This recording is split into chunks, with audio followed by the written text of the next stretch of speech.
In Victorian England, a woman could accept or reject love without saying a single word. She only needed her fan.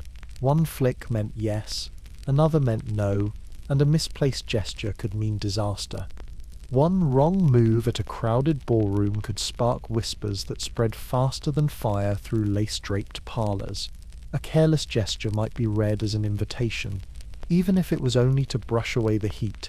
A dropped fan might look like surrender, a snap shut like an insult. Within minutes, speculation could twist into scandal, and scandal could end an engagement before it ever began. In a society where reputation was everything, even the smallest signal carried the weight of destiny. A young woman's future, her prospects of marriage, her family's standing, her very respectability, might rest upon the angle of her wrist and the tremor of silk between her fingers. What today would be no more than an absent-minded habit was then a gamble with life's highest stakes. If you enjoy these stories, a like or subscription truly makes a difference. It's a wonderful way to support this channel, and me personally. So, if you feel inclined, please consider liking this video and subscribing. I really appreciate you being here. Thank you. Oh, I almost forgot to say that I'd love to hear from you in the comments. Where are you listening from, and what time is it there right now? Now together we tell slip into the journey. Gaslight glows against gilded walls. Chandeliers blaze while coal smoke drifts faintly through the air. Silk skirts sweep across marble floors, and the perfume of violets mingles with wax and dust. Every bow, every whisper, every shuffle of shoes seems amplified under the constant eyes of the crowd. The fan rests nearby, delicate, its ivory cool to the touch. You notice how even the smallest movement could be read like a secret code, whether you imagine it in your own hand or watch another wield it across the room. You feel the tension it carries, the quiet power to change everything. You draw closer to the circle of light at the center of the ballroom. A dozen couples move in rhythm to a waltz, the music swelling and fading like a tide. At the edge of the crowd, you notice a young woman raising her fan slowly, holding it just below her chin. You recall the meaning whispered in etiquette books of the time, "I desire to speak with you." Across the room, a man catches her gaze, and though he does not move, you can almost sense the electricity passing between them. She lowers the fan sharply, closing it with a snap. We are being watched. How strange, you think, that such fragile gestures could carry the weight of passion, risk, and danger. Today, a single tap on a glowing screen can open entire worlds of conversation. Back then, a flick of silk and ivory could make or break a reputation. The fan itself is not merely decoration. It is a weapon, a shield, a secret language. Etiquette manuals of the 19th century describe dozens of signals. Holding the fan open and resting it against the cheek, acceptance. Snapping it shut quickly, anger. Drawing it across the lips, kiss me. Letting it rest against the heart. You have won. Some rules are certain, written in surviving books and diaries. Others drift in rumor, half remembered, debated by historians who wonder if society truly followed them so closely. Letters suggest that young women studied these codes carefully, sometimes practicing in front of mirrors. Some even mocked the rules in private, yet used them when all eyes were upon them. And there you are, watching, your own hand brushing the carved handle of a fan nearby. The air feels heavy with perfume and candle smoke. You hear the faint creak of wood under dancing feet, the hush of silk moving as though the fabric itself is whispering secrets. Would you dare to use the fan knowing every glance might be read, every flick noted by watchful matrons at the edge of the hall? You drift further into the atmosphere. The ballroom seems endless. Long mirrors reflecting light, gilded frames catching fire in the glow, velvet curtains trapping warmth and sound. The heat of so many bodies makes your skin prickle. Someone coughs softly nearby, and the sound echoes far louder than it should. At your side, a fan stirs the air gently. Its motion is slow, deliberate, perhaps too deliberate. You realize that it is not cooling, but speaking. I am engaged. The ribs close slightly, the gesture subtle but unmistakable. The man she faces steps back, bowing politely, his smile fixed and faintly brittle. A story ends before it begins. The rules here are invisible threads, binding every action. One must always appear composed, modest, restrained. Passion is hidden beneath layers of etiquette, but it leaks out in signals like this, veiled, coded and fleeting. You imagine holding such a burden in your hand, not a weapon of steel, but of lace. Not a voice, but a whisper. How exhausting to balance every gesture on the edge of scandal.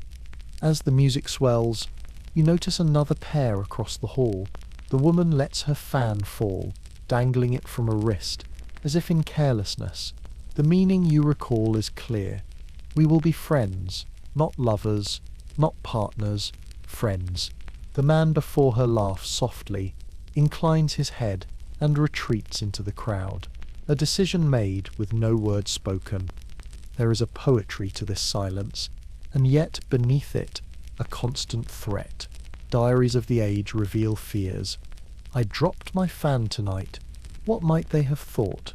Some signals were accidental, misunderstood, or deliberately twisted by rivals. How easy it must have been for gossip to ignite, fueled by nothing more than a mistaken flick of the wrist. The night deepens. You can almost hear the bells outside, marking the hours, reminding each guest that time is measured, controlled. Within these walls, the rules are just as strict. A woman cannot laugh too freely, cannot look too long into a man's eyes, cannot rest her hand upon his sleeve without a chaperone nearby. The fan becomes her voice, her armor, her rebellion, all at once. In your mind you wonder, what would you do, trapped in such a world? Would you obey and play the game, or would you risk everything for a single honest gesture, a glance, a hidden message meant only for one? You step back from the brilliance of the hall.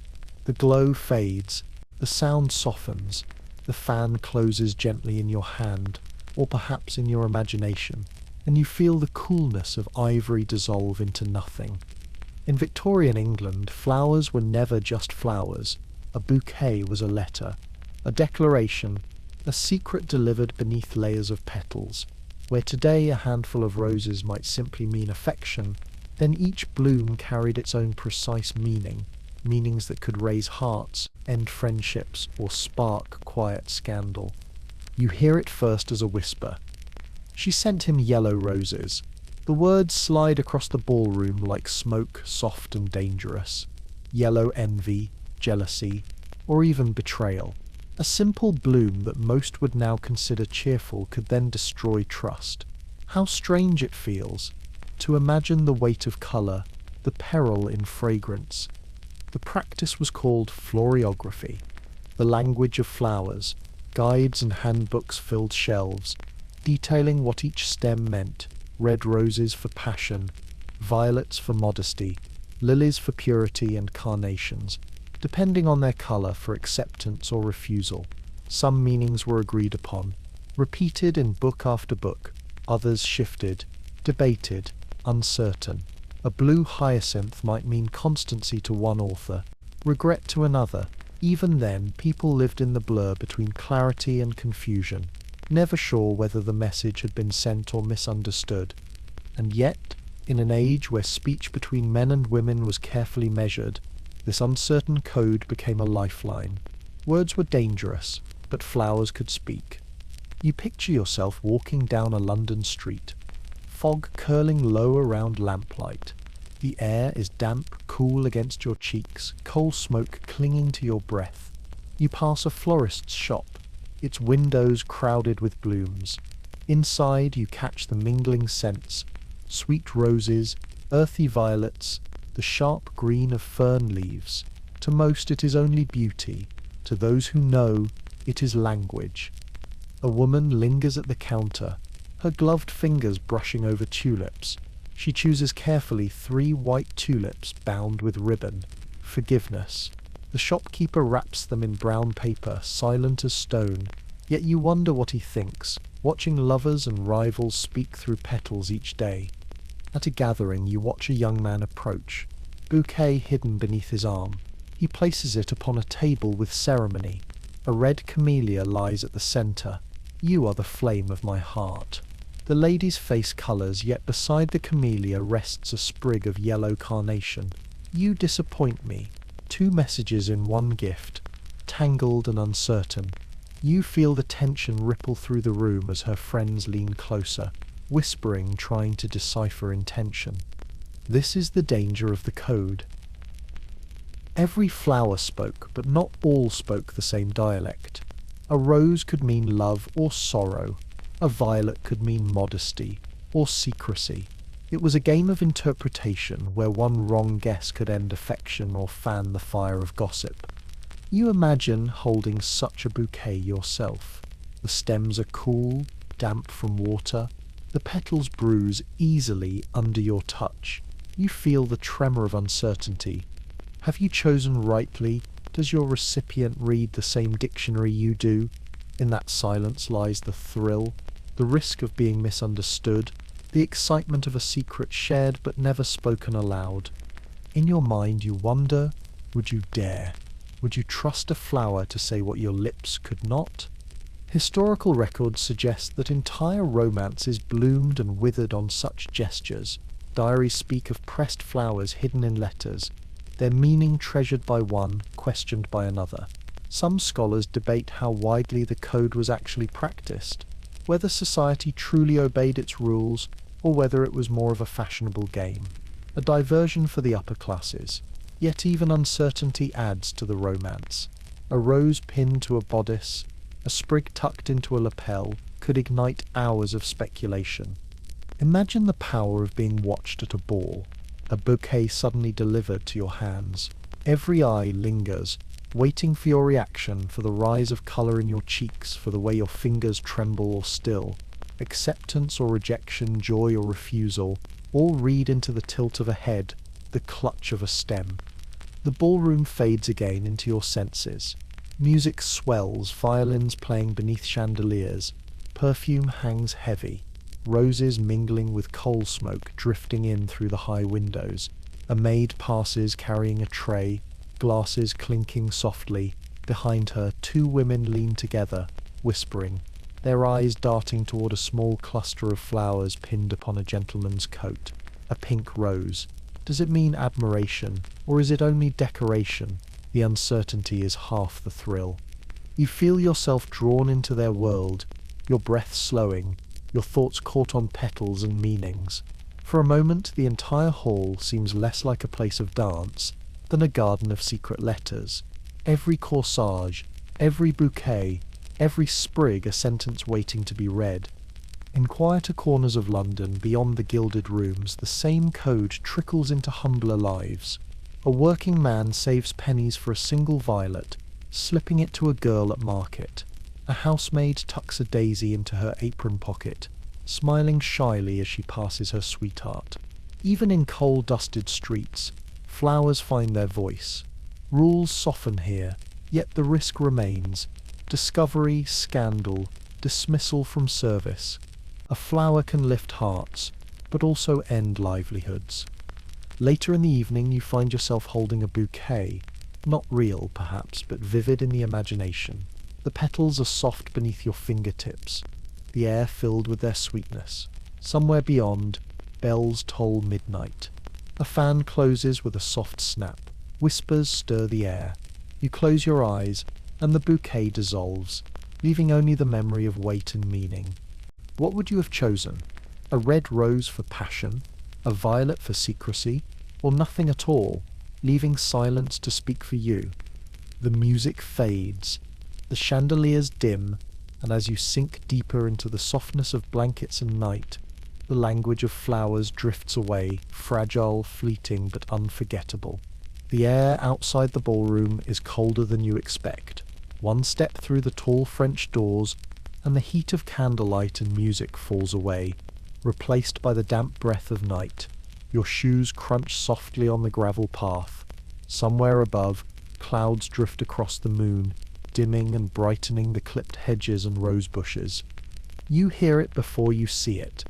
The hush of two voices, close but careful, as though each word must be hidden beneath the rhythm of falling water from the stone fountain. You pause, half in shadow, and your eyes adjust. There, at the curve of the path, a man leans closer to a woman.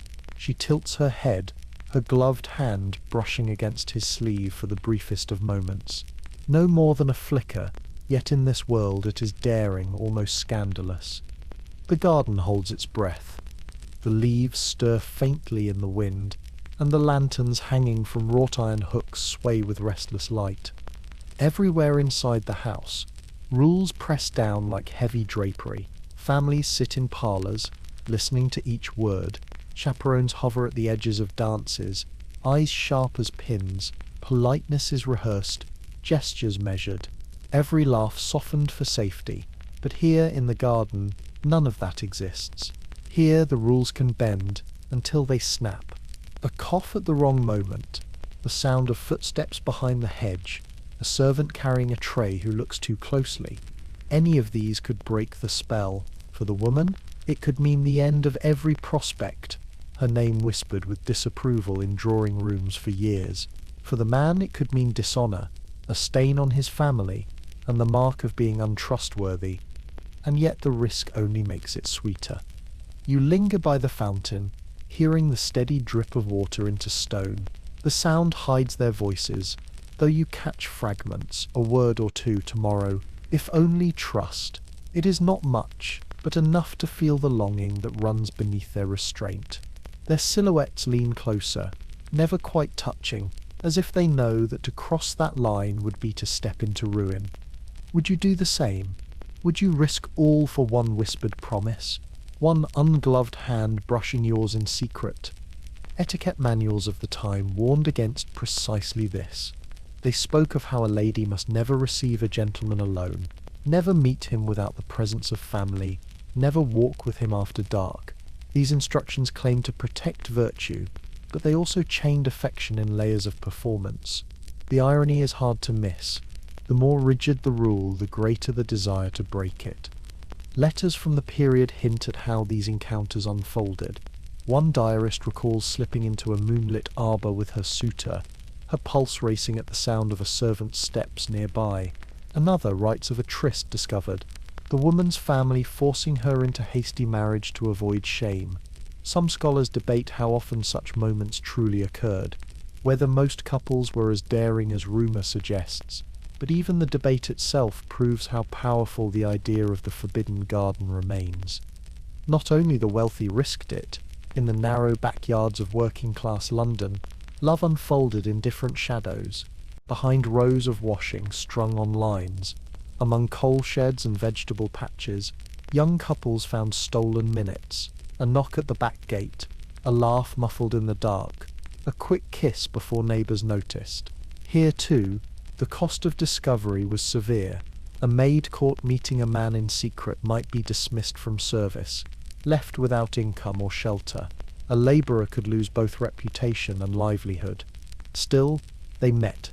Still, the garden, grand or humble, gave cover to desire.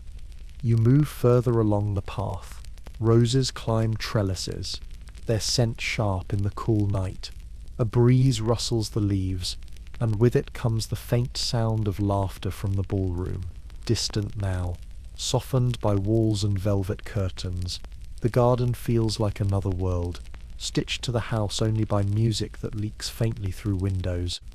A lantern throws a restless glow across a hedge, and for an instant you see another couple, perhaps imagined, perhaps real, standing too close. Her fan dangles loosely from her wrist, forgotten while his hand hovers near hers, never touching, trembling in the space between. They vanish into shadow again, leaving only the imprint of what you thought you saw. Reputation in this age was as fragile as glass. A single rumour, whether true or not, could fracture a family's standing.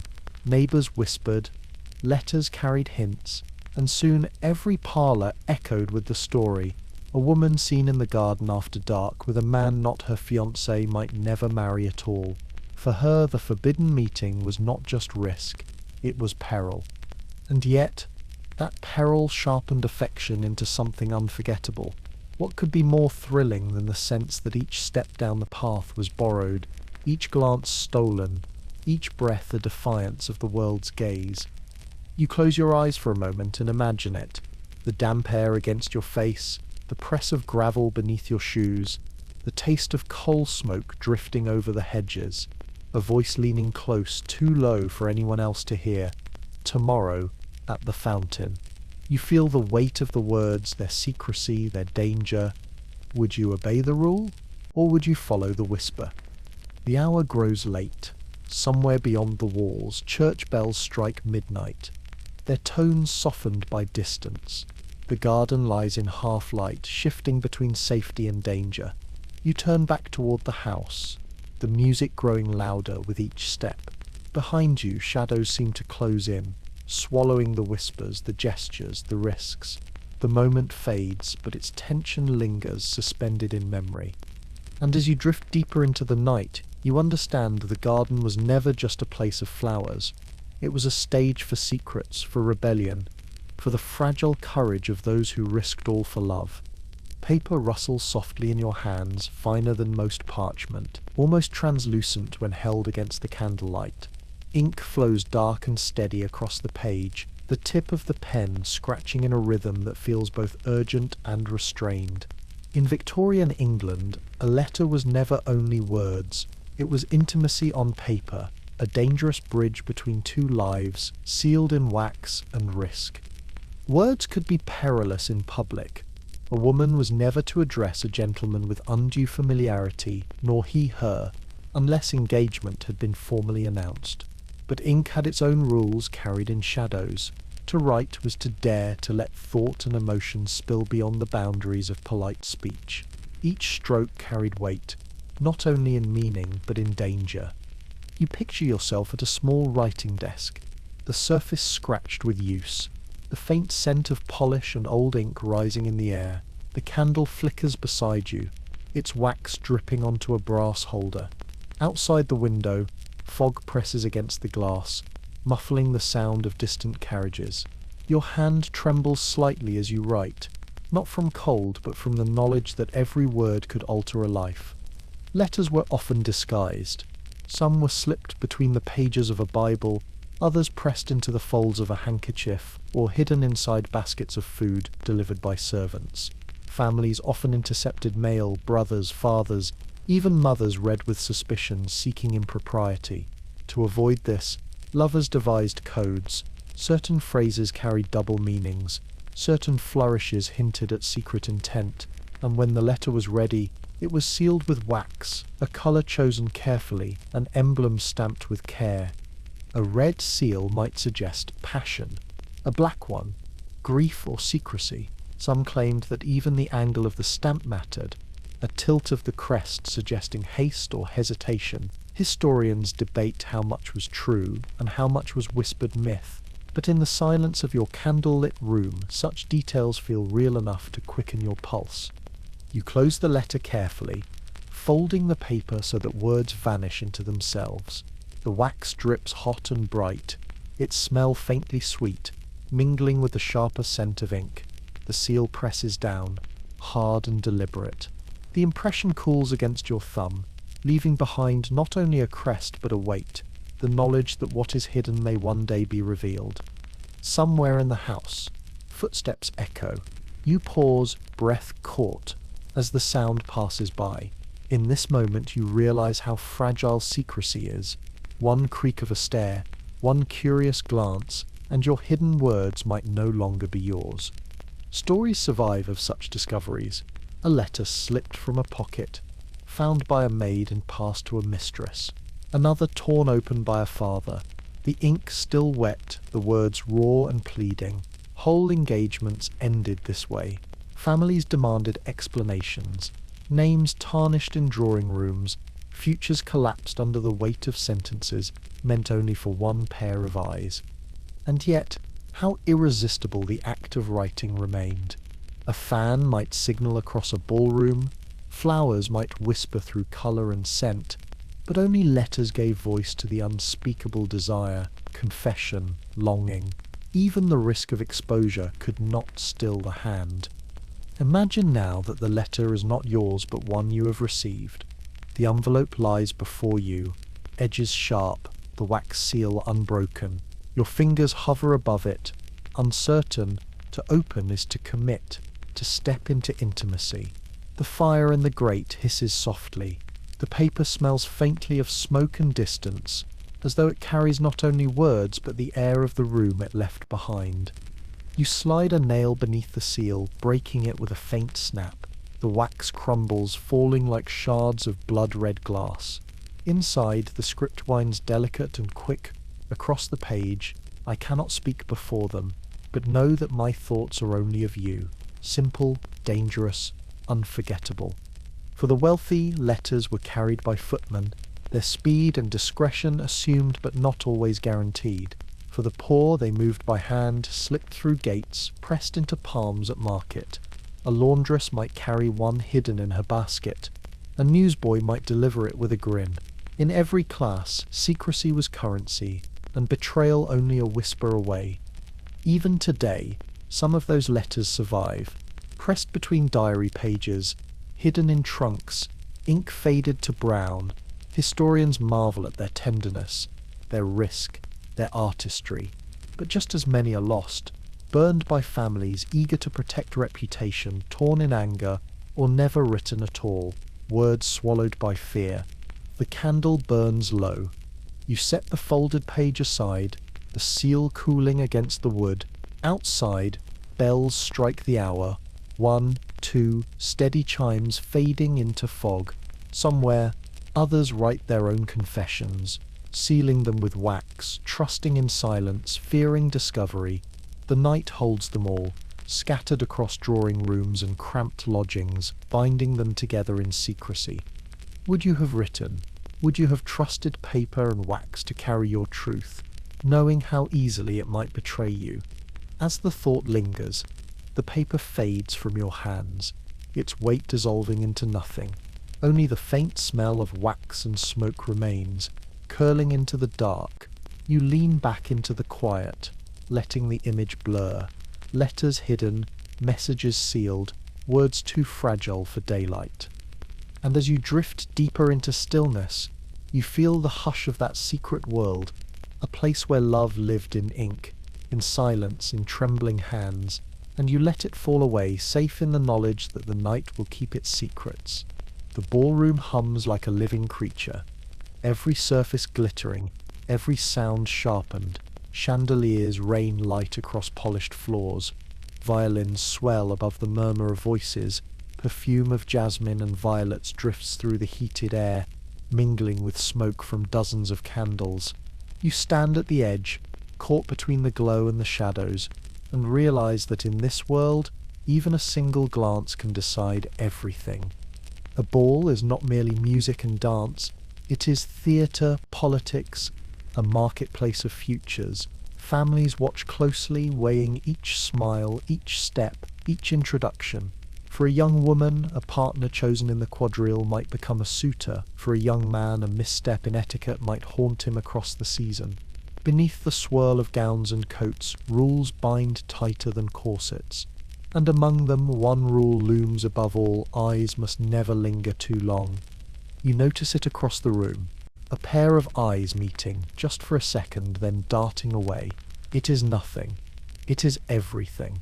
A glance that lingers a heartbeat too long speaks more loudly than words. To those who know, it is an invitation to those who watch. It may be scandal.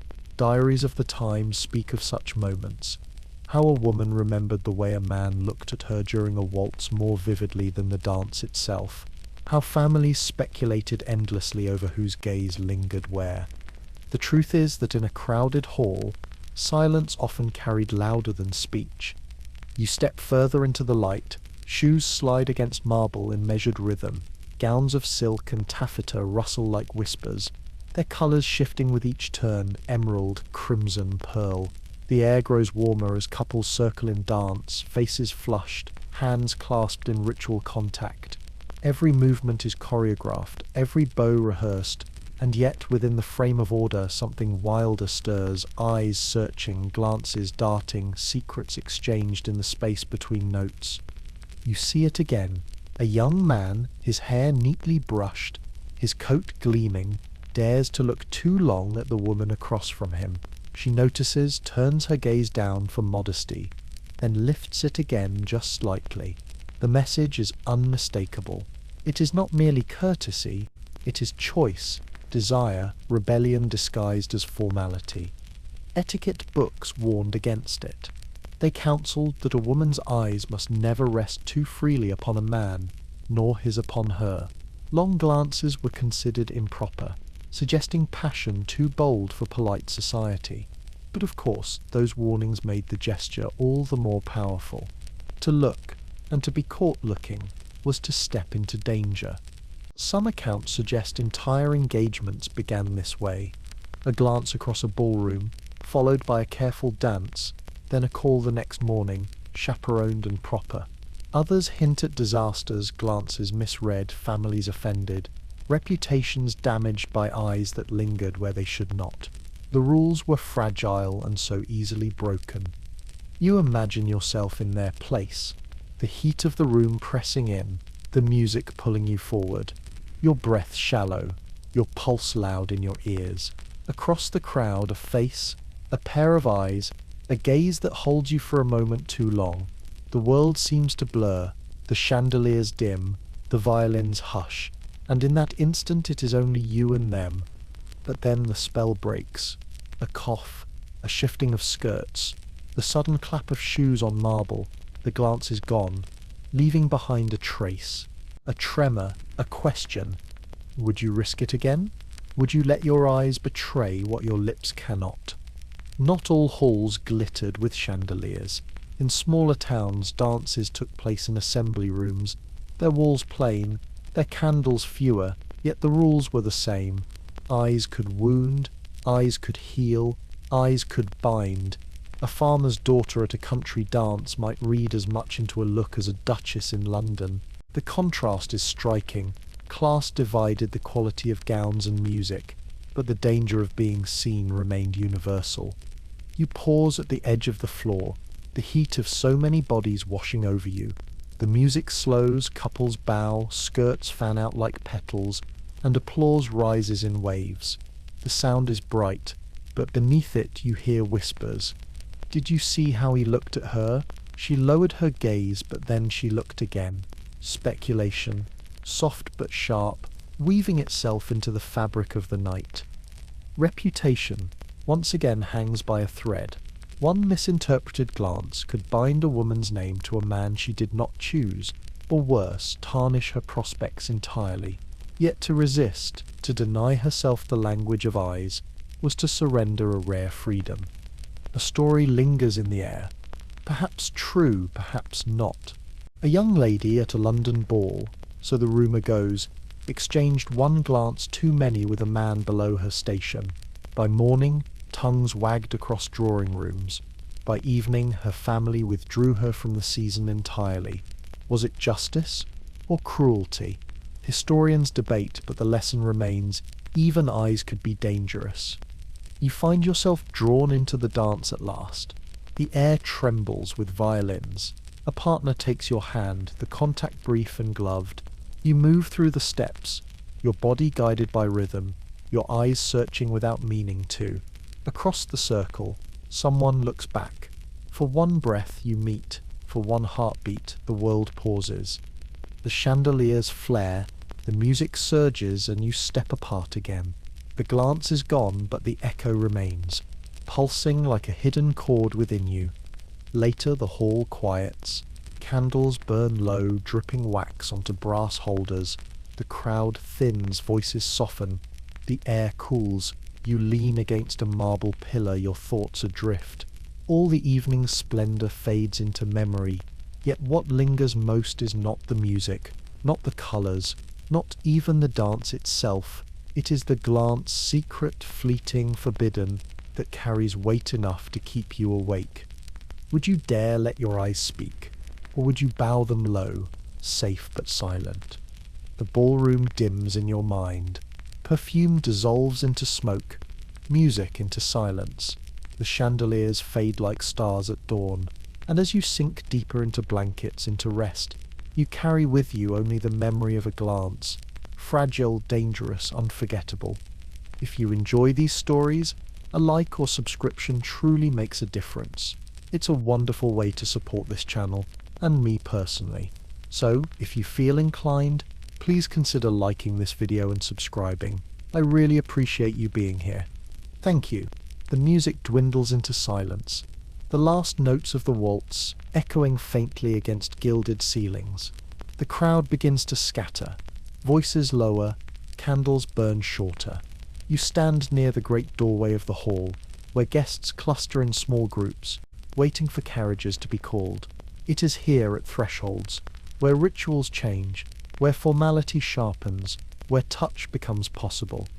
A gentleman bows, a lady curtsies, but there is always the question, will hands be exchanged? To modern eyes, a handshake feels like nothing, a casual gesture of greeting or farewell. But here, in this time, it is a negotiation. A woman does not extend her hand lightly, for it is a gift of trust, of status, of acceptance. A man does not take it freely, for to do so without invitation is intrusion. And when the moment comes, when fingers meet, even through the barrier of gloves, it is as though the entire weight of expectation compresses into a single instant. You imagine it closely. A gloved hand, soft kid leather, ivory white, faintly scented with lavender water, rests briefly against yours. The embroidery scratches lightly against your skin, a reminder of hours of labor by some unknown seamstress. Beneath the glove you feel the warmth of the body, dulled but not erased. The pressure lasts no more than a breath, yet it speaks. Does it linger half a second longer than required? Does it withdraw too quickly, signaling rejection? You cannot know for certain, but you feel it. The room seems to hush as though listening. Manuals of etiquette left strict instructions. They warned that a woman should never extend her hand without being formally introduced, never grip too firmly, never allow her fingers to remain trapped. A gentleman was to bow first, his request silent, his touch light, his release immediate. To break these steps was to court judgment. But paper rules rarely capture reality. In diaries and letters, people confessed what the manuals did not, that these handshakes became small rebellions. A gentleman could press just enough to signal interest.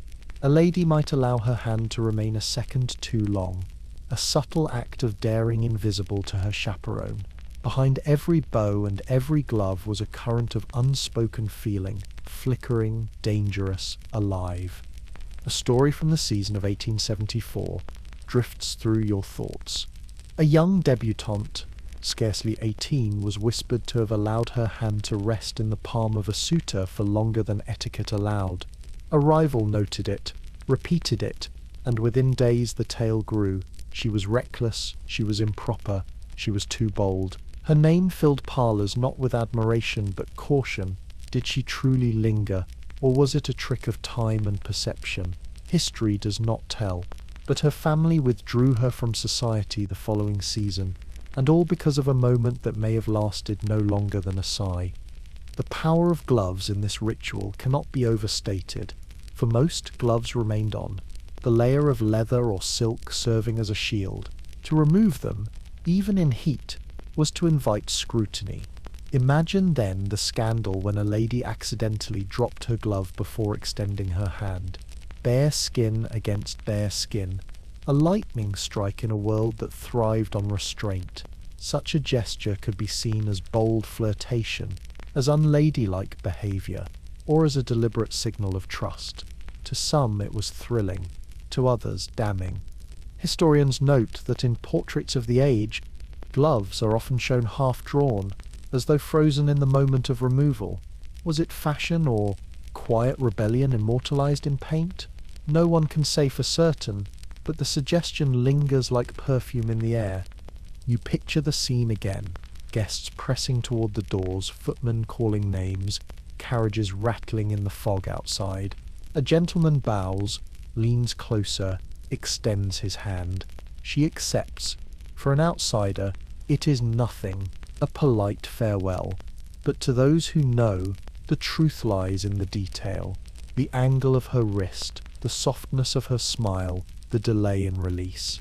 Entire rumours could bloom from what appeared to be nothing at all. Would you notice it? Would you believe it? Or would you dismiss it as only manners, never knowing the depth hidden beneath? Among the working class, handshakes carried a different weight. In markets, in factories, in taverns, hands touched constantly, passing coins, exchanging goods, steadying someone in the press of the crowd, calloused, rough, marked with soot or soap.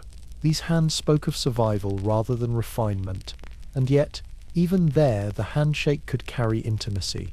A labourer clasping the hand of his sweetheart behind a row of drying linens felt the same surge of quiet daring as a lord in a ballroom vestibule. For a servant, however, the stakes were crueler. To brush the hand of her employer too long, even by accident, could mean dismissal. The very gesture that linked two people could also tear them apart. You linger in the vestibule in your mind, feeling the warmth of the place fade as guests slip into night. The candles burn low, their wax thick against brass holders. A faint draught creeps in through the open doors, carrying the smell of damp fog and horse sweat from the carriages waiting outside. Around you the murmur of voices lowers, punctuated by the scrape of boots and the rustle of skirts. And then it happens again. A hand offered, a hand received. You watch, transfixed by the subtlety, the momentary pause, the eyes meeting briefly, the silence that stretches longer than it should. The hands separate, but not before a spark passes between them, so fleeting, so easily denied, and yet undeniable. Would you dare to linger? Would you risk a second too long, knowing it might be noticed? Some claimed that handshakes could be rehearsed, that young women practiced before mirrors, timing the release of their fingers to achieve the perfect balance, gracious but modest, warm but not too warm. Others laughed at the idea, calling it superstition, but even if exaggerated, the very belief shows how charged the moment had become. When society scrutinizes every gesture, even the most ordinary act transforms into theatre. And perhaps that is what you feel most now. The sense that life itself has become performance. You are both actor and audience, your own movements shaped by fear and desire. The last candles gutter out, leaving only a haze of smoke and the distant clatter of hooves outside. The vestibule empties. Footsteps fade and silence presses close. Yet in your palm you still feel it. The ghost of warmth, the memory of a handshake that was never just a handshake. You carry it with you as you step into the fog, as you close your eyes. As the night folds over you, it lingers longer than music, longer than conversation, longer even than memory itself. A touch that meant nothing, and everything. The heavy front doors of the townhouse open with a groan, and you find yourself on the threshold of a world measured, not by words, but by paper. In an age when introductions were guarded and meetings carefully arranged, the calling card was more than courtesy. It was currency. Small, simple, cut from stiff paper, but powerful enough to open doors or close them forever. You imagine the scene. The servant stands waiting, silver tray in hand, polished to a mirror's shine. Upon it rests a scatter of cards, each bearing a name in careful script. The ink is black, steady, precise. Some edges are sharp and untouched, while others are folded at one corner, revealing a hidden code. To leave your card here is not a small act. It is announcement, intention, and sometimes challenge. A card tucked at the top might signal urgency. A corner bent down might mean farewell. In some circles, a folded edge suggested condolence. Another hinted at congratulations. Not every rule was universal. Historians note disagreements, with some claiming the folds meant nothing more than habit. Yet in the hush of this hallway, every detail feels deliberate, heavy with meaning. For the families who lived behind such doors, the tray of cards was more than clutter. It was a map of reputation. To see whose names lay there was to measure one's own standing. To find a certain card absent was to feel exclusion. Even the order of placement mattered. as if the hierarchy of society could be glimpsed in neat rectangles of cardstock. You picture your own name written in ink, carried into such a hall. Would it lie visible atop the pile, or would it be buried beneath others forgotten? Etiquette manuals offered strict guidance. One must never deliver a card too late in the day, nor too early. Morning calls were acceptable, late evening a breach of taste. If a lady was not at home, a phrase meaning she was not receiving guests, the servant would still take the card, adding it to the tray. The family might later examine the collection, noting who sought entry, who lingered in hopes of favour, who overstepped the unspoken boundaries. And yet, like all rules, these were both observed and bent. Some courted scandal by leaving cards too often, too boldly. Others withdrew cards in silent protest, signalling rejection more cutting than any spoken word. You imagine the street outside, cobblestones wet with rain, wheels of carriages splashing mud. The fog clings close, turning lamps into blurred halos. You step down from the carriage, the card held carefully in your gloved hand. The townhouse looms tall, its windows shuttered, curtains drawn. The servant at the door takes your card with a bow, lays it on the tray, and vanishes inside. You are left in the chill air, your fate resting now on a square no larger than your palm. Would they accept it? Would they read it with curiosity? Or would it be tossed aside, a name forgotten before morning? Historians record curious details. Some households kept albums of cards, arranging them like trophies or like evidence of social webs. Others discarded them ruthlessly, considering them tools rather than keepsakes. But there are stories too of cards hidden, slipped into books, pressed into drawers because they belonged not merely to acquaintances, but to those secretly admired. In this way, the cards became more than formality. They became tokens of memory, of longing. The symbolism could be playful or cruel. A young man might leave his card slightly scorched at the edge, as though touched by a candle, an open signal of passion. Another might fold his neatly, meaning he had called in person rather than sending a servant. Families sometimes collected the cards of undesirable suitors, stacking them visibly as warning or mockery. Reputation could be made or unmade on the doorstep, in the space between a knock and the clink of paper upon silver. Beyond the grand houses, the practice spread in humbler forms. In smaller towns, tradesmen carried rougher cards, hand-cut, ink-smudged. Even there they served as a way to announce, to court, to petition. A baker might present his card to a miller's daughter, hoping to be received at the family table. A seamstress might deliver hers to a patron, hoping for custom, or perhaps more. The symbols of the elite, softened by necessity, became threads in the fabric of every class. But the stakes differed. A misplaced card in a wealthy home meant gossip. In a poorer one it might mean loss of work, suspicion, dismissal. The card that opened a door for one could close it for another. You feel the card in your imagination now. Smooth, stiff, faintly smelling of ink and pressed paper.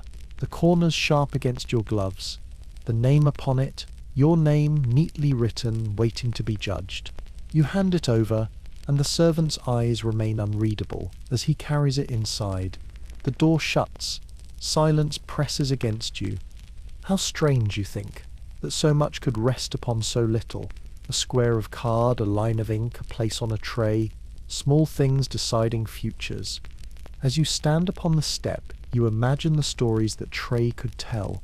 The card of a suitor refused, bent at the corner in farewell.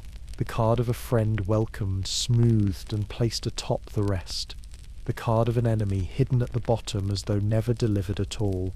Each a fragment, each a possibility, each a thread in the tapestry of society.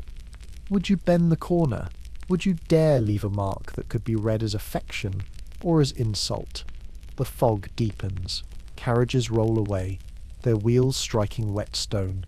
Inside the house a fire crackles, voices murmur, decisions are made. You remain outside, the cold air damp against your cheeks, waiting for nothing, for everything. And as the night lengthens, the image fades, doorsteps, trays, names written in ink, a world where entry to another's life could rest upon the placement of a card. The clock on the mantel strikes 3, its chime soft but insistent, echoing through the quiet parlour. You glance at the face of the clock, the brass pendulum swinging back and forth with hypnotic precision.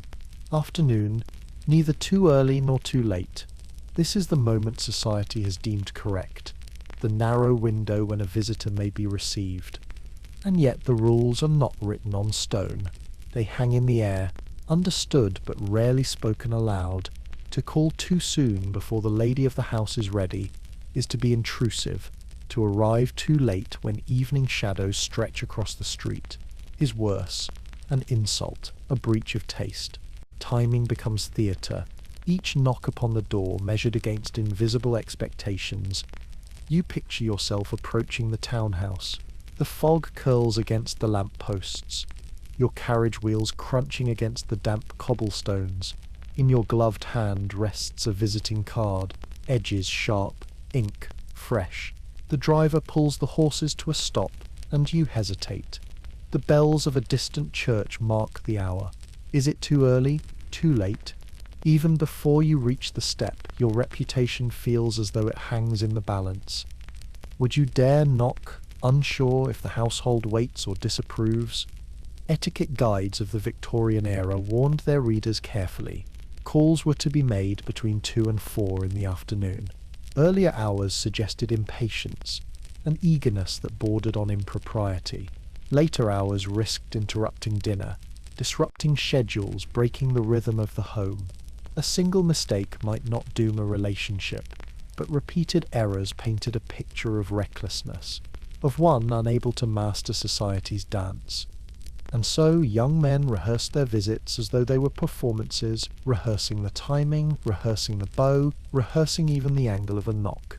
Young women, too, watched the hours, for to receive a guest at the wrong time could raise eyebrows. You pause in your imagination at the door, where the servant opens it with slow precision.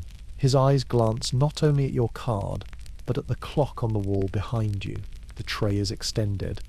Your name is added, yet you cannot help but wonder, will the mistress of the house read the time beside the ink? Will she note your punctuality, or your error? Inside the parlour, the scene is carefully arranged. Cushions plumped, curtains drawn against the weak afternoon light, tea steaming faintly from porcelain cups. The air smells of lavender polish, coal smoke from the fire, and the sweetness of baked scones cooling on a tray. The lady sits poised, her hands resting lightly upon her lap, waiting for arrivals. Each tick of the clock measures not only passing time, but the rise and fall of reputations. Some families made these rules explicit. They announced their at-home hours, cards printed with phrases such as Tuesdays 2 to 4. Guests were to observe this precisely, and those who did not were quietly excluded. In other homes, the rules were more ambiguous, left for visitors to guess. The uncertainty itself became a test. Only those who understood the rhythms of society passed unscathed. Imagine the anxiety. You sit in your carriage outside the house, fog dampening the lamps, heart beating faster with each toll of the bell. Too early, and you will be remembered for your eagerness. Too late, and you will be remembered for your disrespect. To be remembered at all, in this context, is dangerous. The ideal is to be invisible, correct, measured, noticed only for your presence, not for your mistake. Letters from the period reveal how often such dilemmas plagued courtship. A young woman writes to her cousin, "He called at 5:30. We were already dressing for dinner.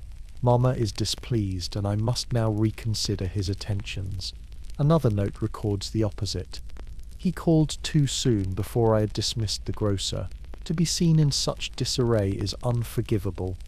Even historians debate how strictly these rules were applied. Some suggest they were exaggerated in memory, others insist they were real, and that households judged harshly those who could not keep to them. The truth may lie between, but for those who lived it, the tension was undeniable. You drift further into the atmosphere. The ticking clock grows louder. The fire pops softly in the grate. Outside, the street noises filter in: the rattle of wheels, the clip of hooves, the cries of newsboys hawking papers. Each sound feels sharper, as though amplified by waiting. You realize that in this world, waiting itself is part of the ritual, part of the judgment. Would you knock early, hoping eagerness might charm? Would you linger, hoping lateness might be forgiven? Or would you sit frozen, paralyzed by the weight of time?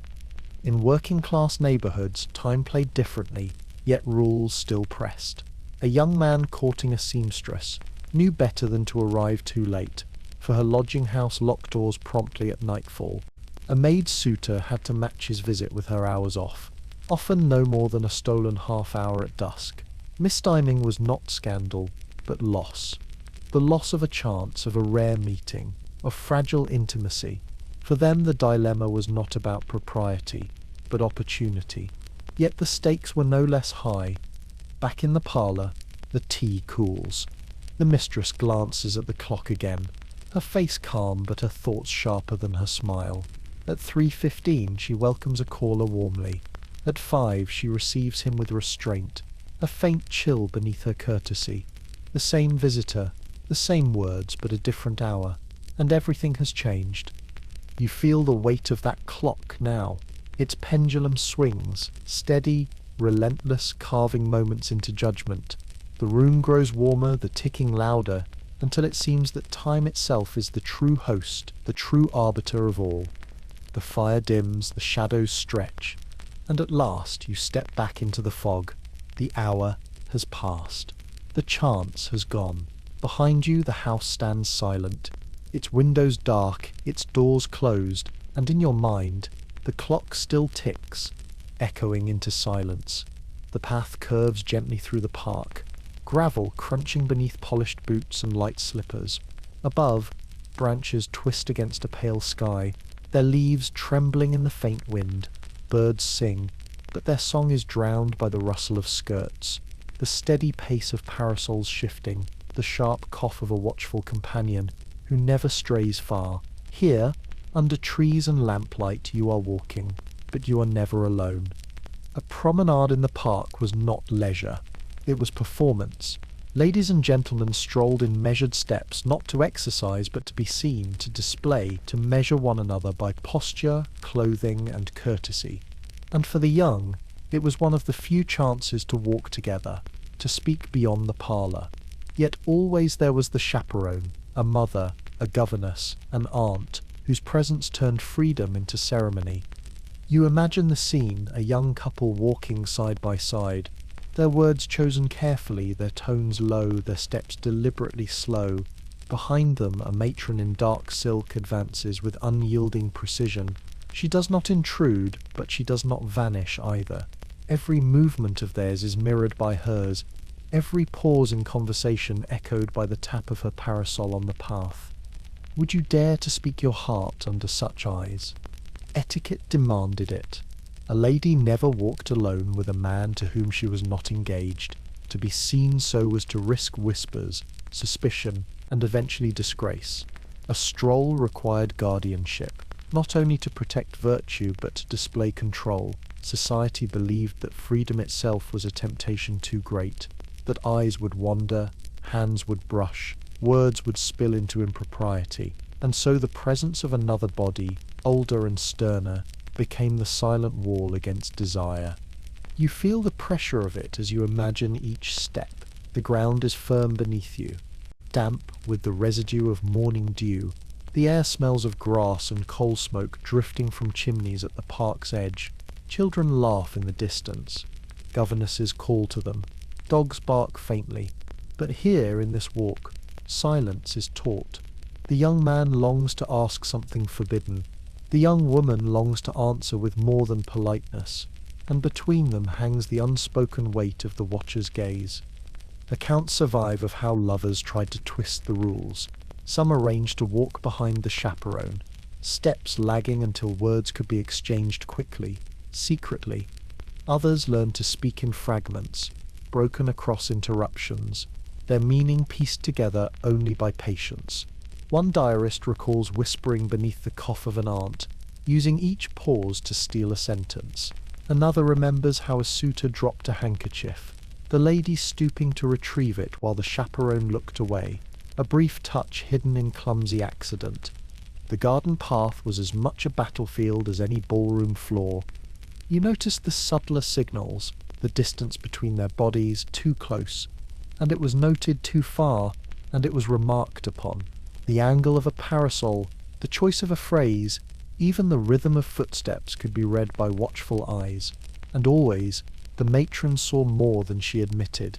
A single glance, a stifled laugh, a silence held too long, all of it catalogued, weighed, ready to be reported at home.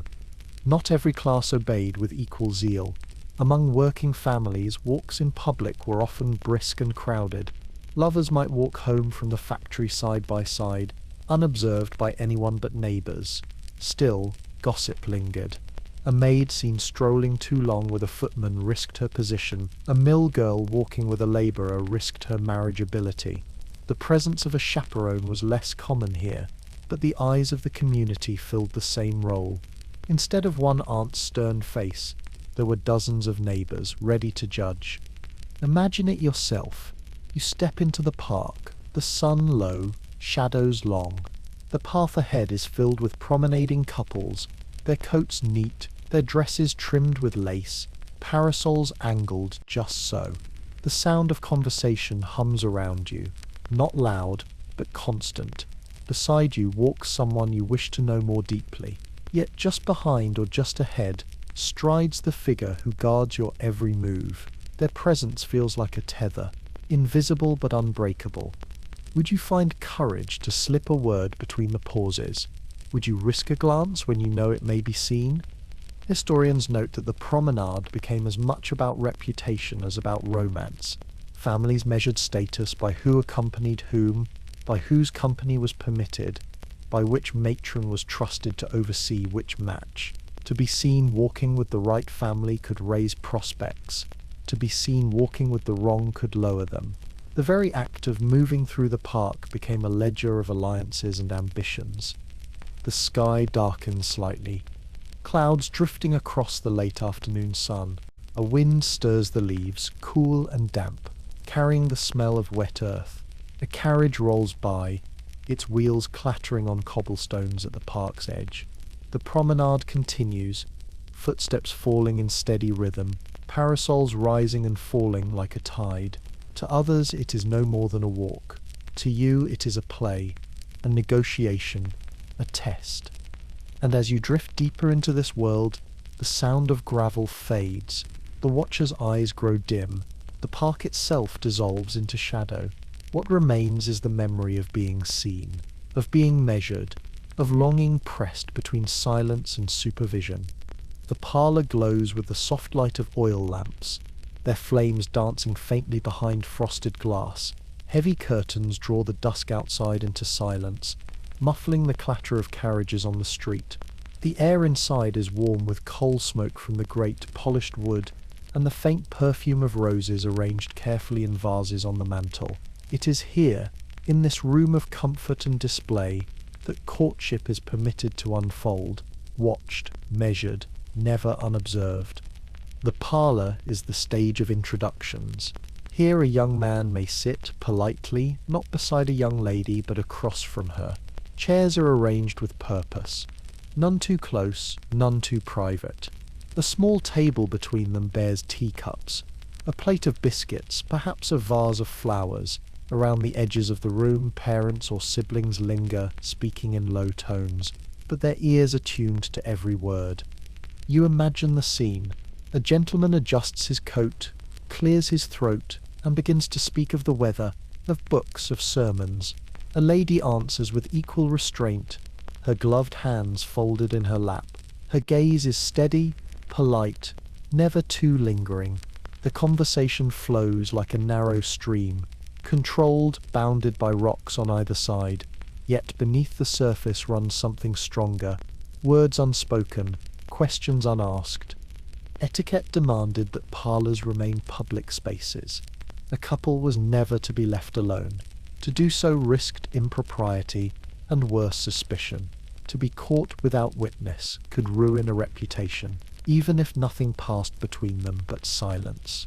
The family's presence was both guardian and judge, ensuring that no word or gesture could be misunderstood, or perhaps ensuring that everything could. For young couples, this made the parlour a strange prison.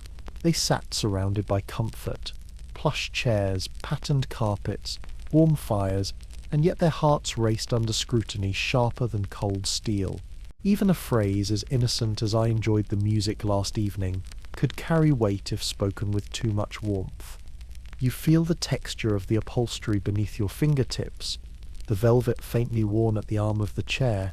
The ticking of the mantel clock is louder than the voices, its rhythm steady, unrelenting. A sip of tea rattles faintly in the saucer, the steam carrying a sweet floral scent. Every detail magnifies, as though the silence between words makes the senses sharper. The young man leans forward just slightly, his hand brushing against the edge of the table. He dares to meet her eyes for a moment longer than custom allows. She lowers hers quickly, her cheeks warming with colour. Across the room, her mother clears her throat. The spell breaks. Conversation returns to safe ground. Books, weather, the latest sermon at church. Would you risk another glance, knowing how easily it might be noticed? Historical records note how carefully these encounters were managed. Some families limited the visits to 15 minutes. Others allowed half an hour but no more.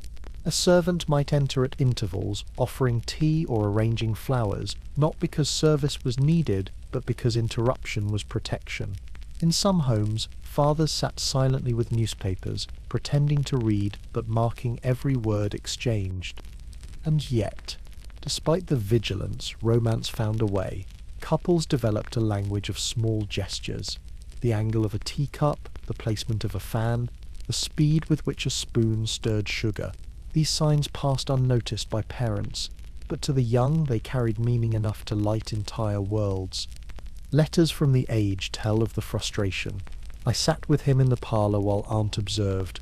We spoke of the weather as though it were all that existed, yet his glance when she looked away said more than words could ever speak. Another writes, we laughed too freely, and Mama frowned. I cannot tell if she disapproves of him, or of me. Scholars debate whether these strictures were universally enforced. Some argue they were strongest among the middle classes, eager to maintain respectability. The aristocracy, with greater wealth and insulation, sometimes allowed more freedom. The poor, crowded into small lodgings, had little chance for privacy anyway, so their courtship spilled into streets and markets rather than parlours. But across all classes, the principle remained: to be alone was dangerous. Imagine yourself sitting in that parlour now. The fire warms your legs. The patterned carpet muffles the sound of shifting feet. A clock ticks steadily on the mantel. Your hands rest against the arm of the chair, your breath steady but shallow. Across from you, a presence you long to know better, to speak with more freely, and all around the eyes of family, silent but sharp. Every word you choose matters. Every smile is weighed. Every pause in speech is measured. The parlour is not a room, it is an examination. And yet, perhaps the very presence of witnesses made these moments more intoxicating. To sit across from someone, to feel words trapped behind restraint, to know that feeling existed but could not be spoken, this tension itself created memory. For some, a single parlour conversation remained etched in the mind longer than years of freedom that followed. The lamps burn lower, their light golden against wallpaper patterned with ivy. A draught stirs the curtains, carrying the scent of damp earth from the garden beyond. The voices in the room quiet. The clock strikes the half hour. The visit is over. The gentleman rises, bows, retrieves his hat and gloves. The lady stands, curtsies, her smile careful, modest. Their hands do not touch.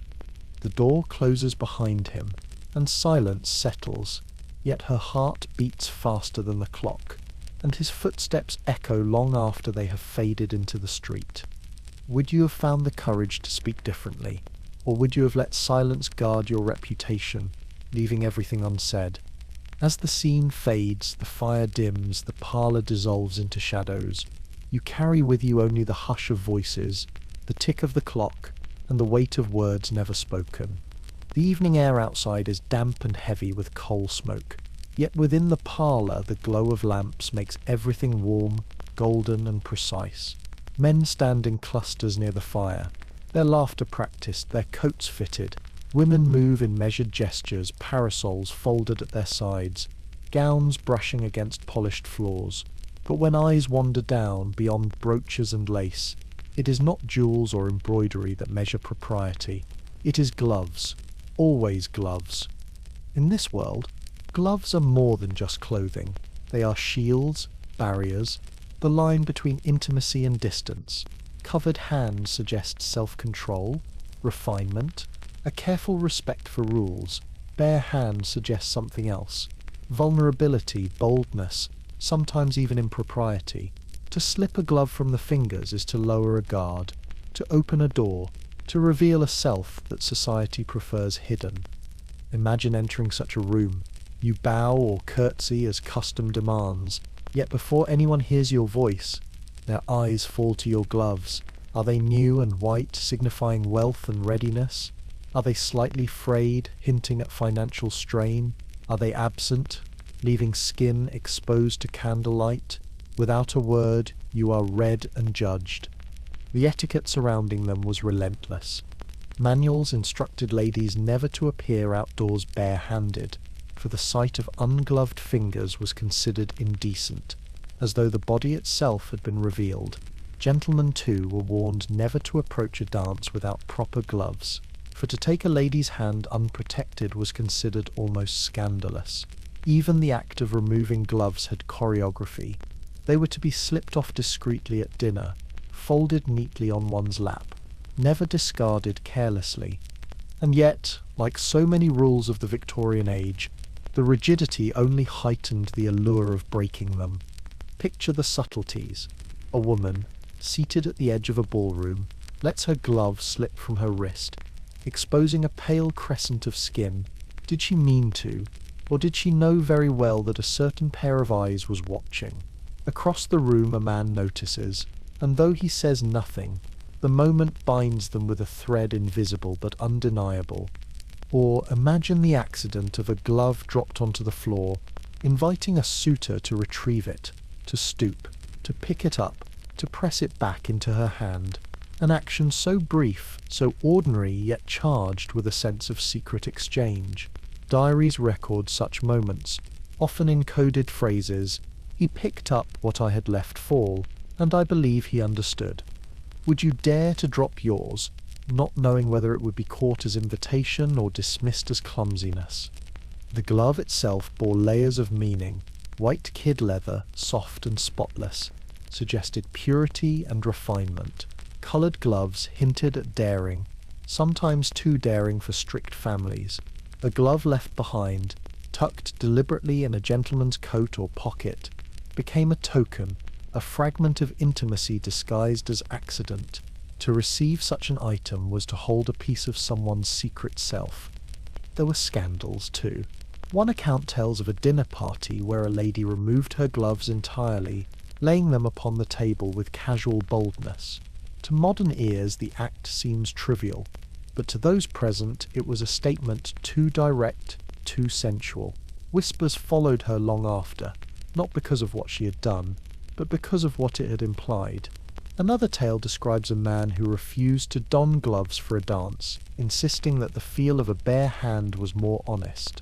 He was admired by some, condemned by many, and remembered by all. You hold a glove in your own hand now, in imagination.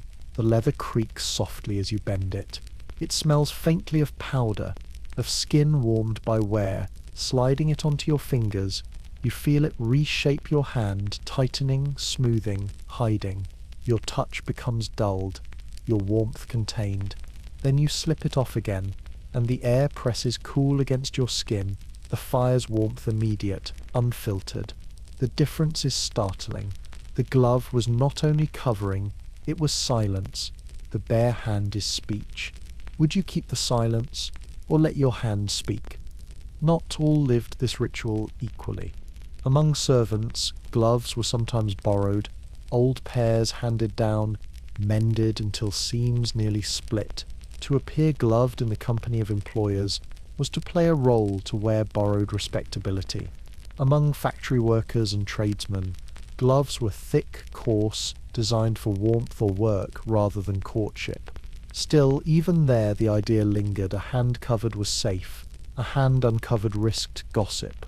A maid caught letting her hand rest too long in her sweetheart's without gloves might be accused of impropriety, her position endangered. A shop girl without gloves on a Sunday promenade risked whispers of being unladylike. The object was small, the consequences vast. Historians debate the extent of this unspoken language. Some argue the signals have been exaggerated, romanticized by novels and later imagination. Others insist the obsession was real, that gloves were the thin line between respect and ruin.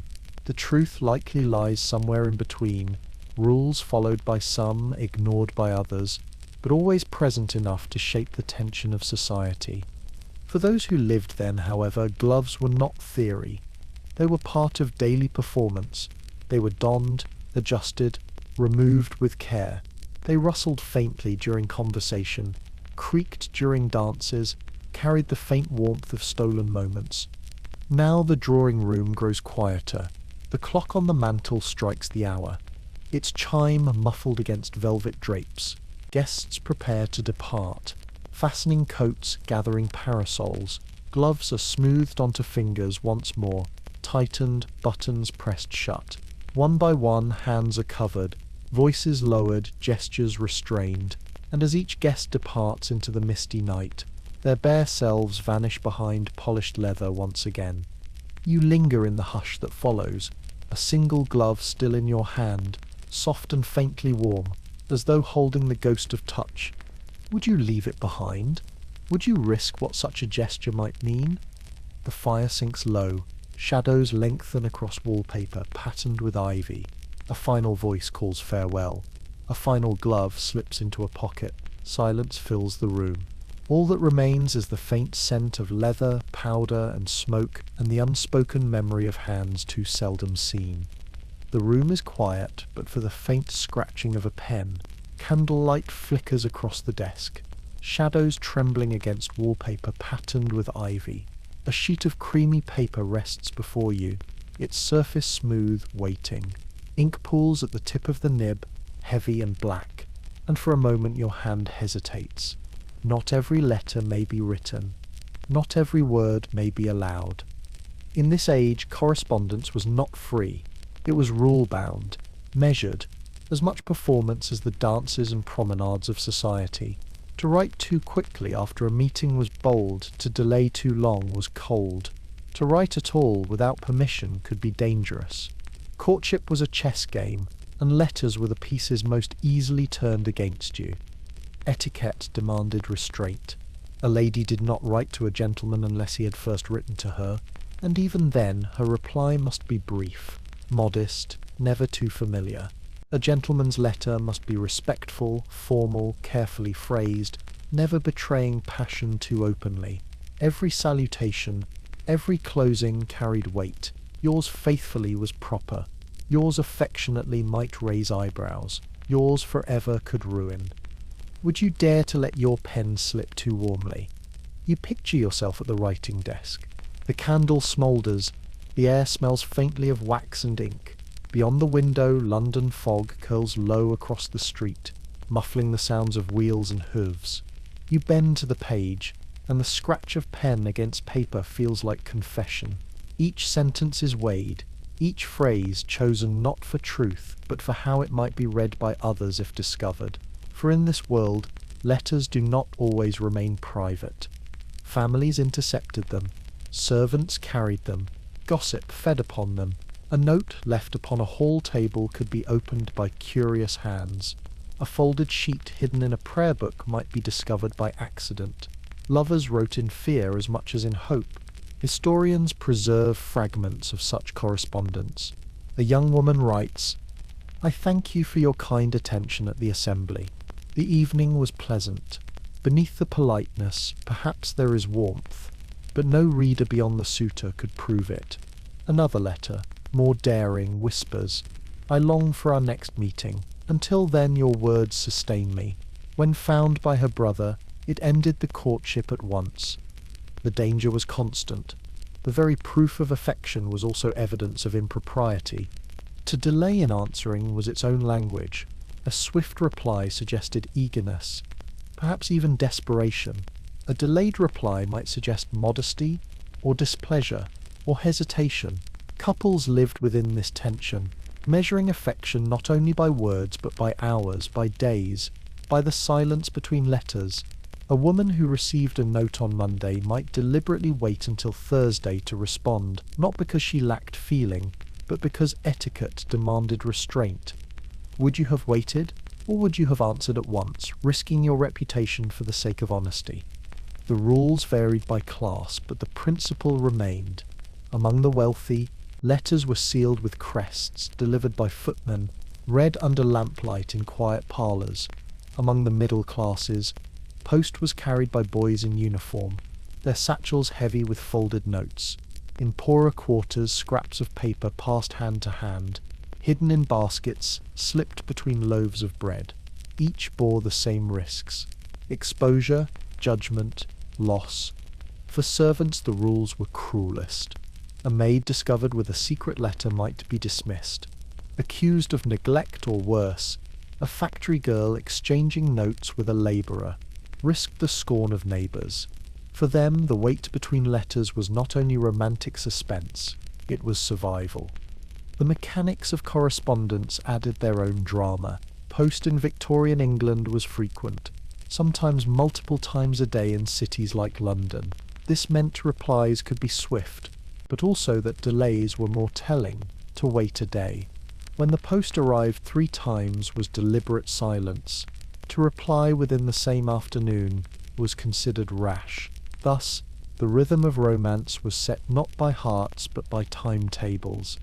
Imagine waiting by the door, listening for the postman's knock, heart quickening at the shuffle of letters on the tray. Imagine the disappointment when none bear your name. Imagine the thrill when one does, its wax seal unbroken, its weight heavy with possibility.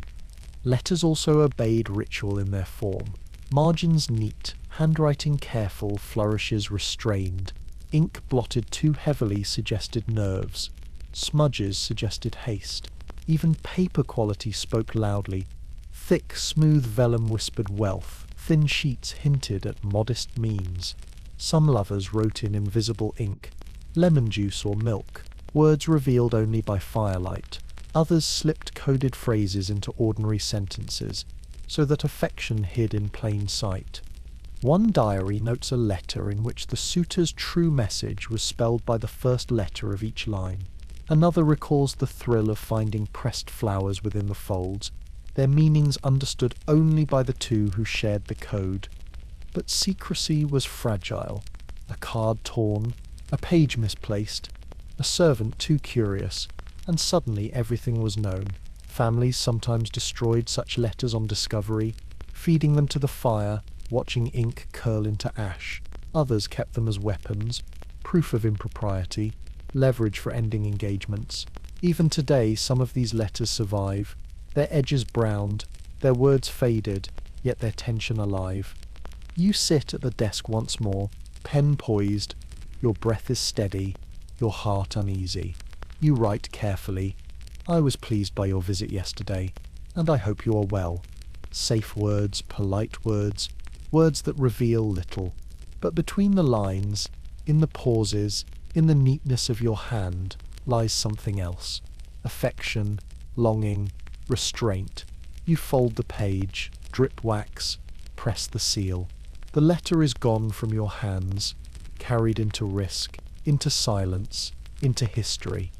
Would you have written more? Would you have dared let your feelings bleed into ink, even if it meant discovery? The candle gutters low, wax pools, the flame trembles, and the room dims. Outside, Fog presses closer against the window, swallowing the sound of wheels and hooves. On the desk, the last trace of ink dries to darkness.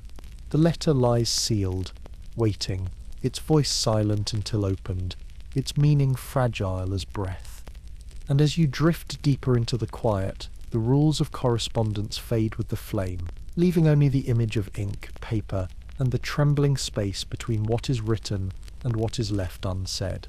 The ballroom blazes with light, the chandeliers dripping crystals that catch every flicker of flame and scatter it across gilded mouldings, polished mirrors and gleaming marble. Music swells in waves, violins sharp, cellars deep, the piano steady beneath it all. The air itself seems to vibrate with rhythm and perfume, a mixture of roses, powder, and candle smoke.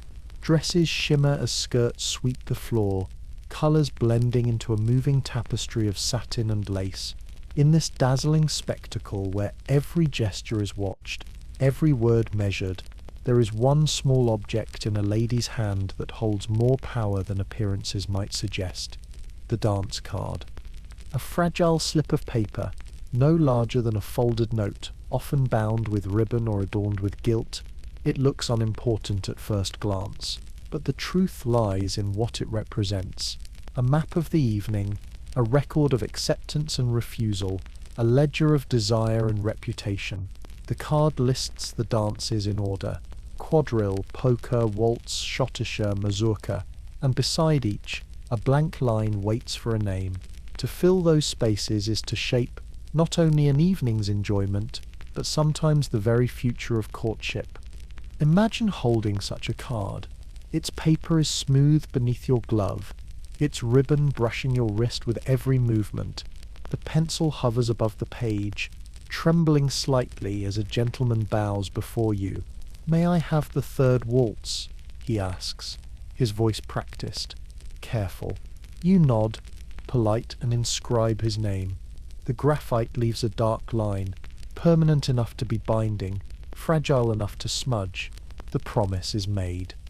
Would you hesitate, knowing that a single refusal or a single acceptance might ripple far beyond the music? Etiquette manuals were precise. A lady was never to promise more than 1 or 2 dances to the same partner unless engaged, for repetition suggested favoritism, scandalous if not sanctioned. A gentleman was never to demand a dance already claimed. To do so was insult. A refusal had to be delivered gracefully, with a smile, yet it carried weight nonetheless. To refuse the wrong man could spark resentment. To accept the wrong one could stir jealousy. And so, every line of the card was a decision. Every decision a risk. You picture the scene in full. A lady sits at the edge of the ballroom, her gown pale blue silk, her gloves pearl white. Around her hover young men, each waiting his chance to approach. One bows, another lingers, another pretends indifference though his eyes never leave her. One by one, she writes their names, her pencil scratching faintly against the paper. The card fills, line by line, until it is nearly complete. Her heart swells with triumph or with dread, for now every moment of her evening is spoken for, and freedom has slipped away. Diaries of the time preserve these tensions. One woman recalls refusing a gentleman politely, only to see him dance every set with her rival. "I regretted it at once," she writes, "for she smiled too brightly, and he did not look back at me again." Another notes with quiet pride, "By the second dance my card was full, and I tucked it away. I could hardly keep from smiling, as others looked on." The dance card became both trophy and mirror, reflecting not only who desired you, but who did not. The sensation is intimate when you imagine it. The pencil is small, tied by ribbon to prevent loss. It leaves faint smudges on your glove as you write, grey stains against white leather. The card crinkles softly when closed, warm from your hand. It is light, but its weight feels immense, as though every line drawn upon it presses upon your very breath. Around you, music surges, skirts swirl, laughter ripples, but all of it flows from those small inscriptions, the names that bind you to movement not yet made. Would you feel relief at a card full or fear at being trapped by what you agreed? Rules were not always obeyed. Some young women penciled in false names to disguise their refusals, inventing imaginary partners to avoid offense. Others filled their cards with initials rather than full names, leaving room for ambiguity. There were even cases of women erasing names mid-evening, replacing one with another, a quiet betrayal disguised as smudge. Each card was as fluid as the dance itself, a place where improvisation met tradition. For men, the card was victory or humiliation. To have one's name inscribed was proof of standing. To be turned away, or worse, left unchosen all evening, was shame visible to all. A gentleman who failed to secure partners might wander the edges of the ballroom, card empty, smile fixed but hollow. Everyone noticed. The divide of class made itself clear here as well. In London's grandest halls, cards gleamed with gilt edges, adorned with crests, sometimes bound in ivory. They were collected afterward, tied in bundles, treasured as keepsakes. In provincial assemblies, cards were plainer, little more than folded scraps, sometimes handwritten hastily by local organisers, but whether adorned with gold or scribbled in pencil, they carried the same power to reveal at a glance who was wanted, who was refused, who held favour, and who did not. For the working poor, such rituals were distant rumours, read in novels or overheard in gossip. Their dances were less formal, their choices less recorded. Yet even there, the idea of a written claim carried weight. A labourer might joke that he had a girl's card for the evening, though it was nothing but his word. The symbol lingered across society, proof that the desire to be chosen, to be seen, crossed every boundary. Scandals grew around these fragile objects.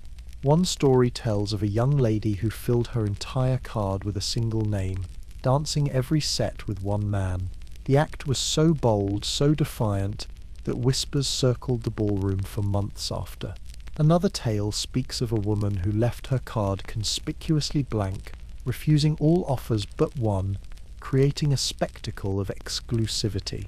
Still others tell of cards altered after the fact, rewritten to change history, to conceal who had truly been favoured.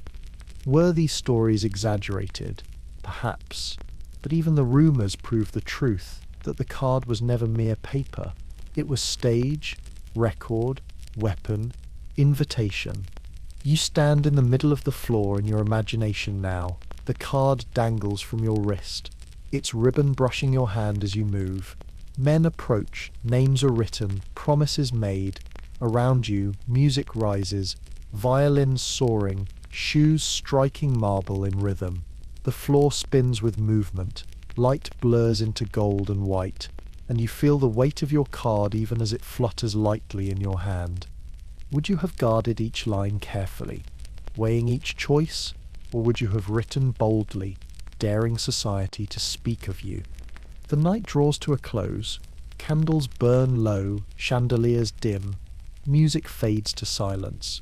One by one, guests depart, their laughter trailing into the foggy streets beyond. Cards are tucked away, some into boxes of keepsakes, pressed with dried flowers treasured for years. Others are crumpled, tossed into fire, erased as though the night never was. Yet even in ash, their memory lingers. The ballroom fades, the light softens, and all that remains is the sensation of paper warm in your hand, names written in graphite, destinies sealed and forgotten. The drawing room is filled with golden lamplight, yet you feel a shadow even here, the presence of another steady and unyielding. She sits in a chair near the hearth, her back straight, her lips pressed in a thin line, her knitting needles clinking softly in rhythm. Though her eyes are fixed on the yarn in her lap, you know she sees everything. The governess, the aunt, the guardian. She is your constant companion, your judge, your shield. In this age, no young lady of respectable family was permitted freedom without her.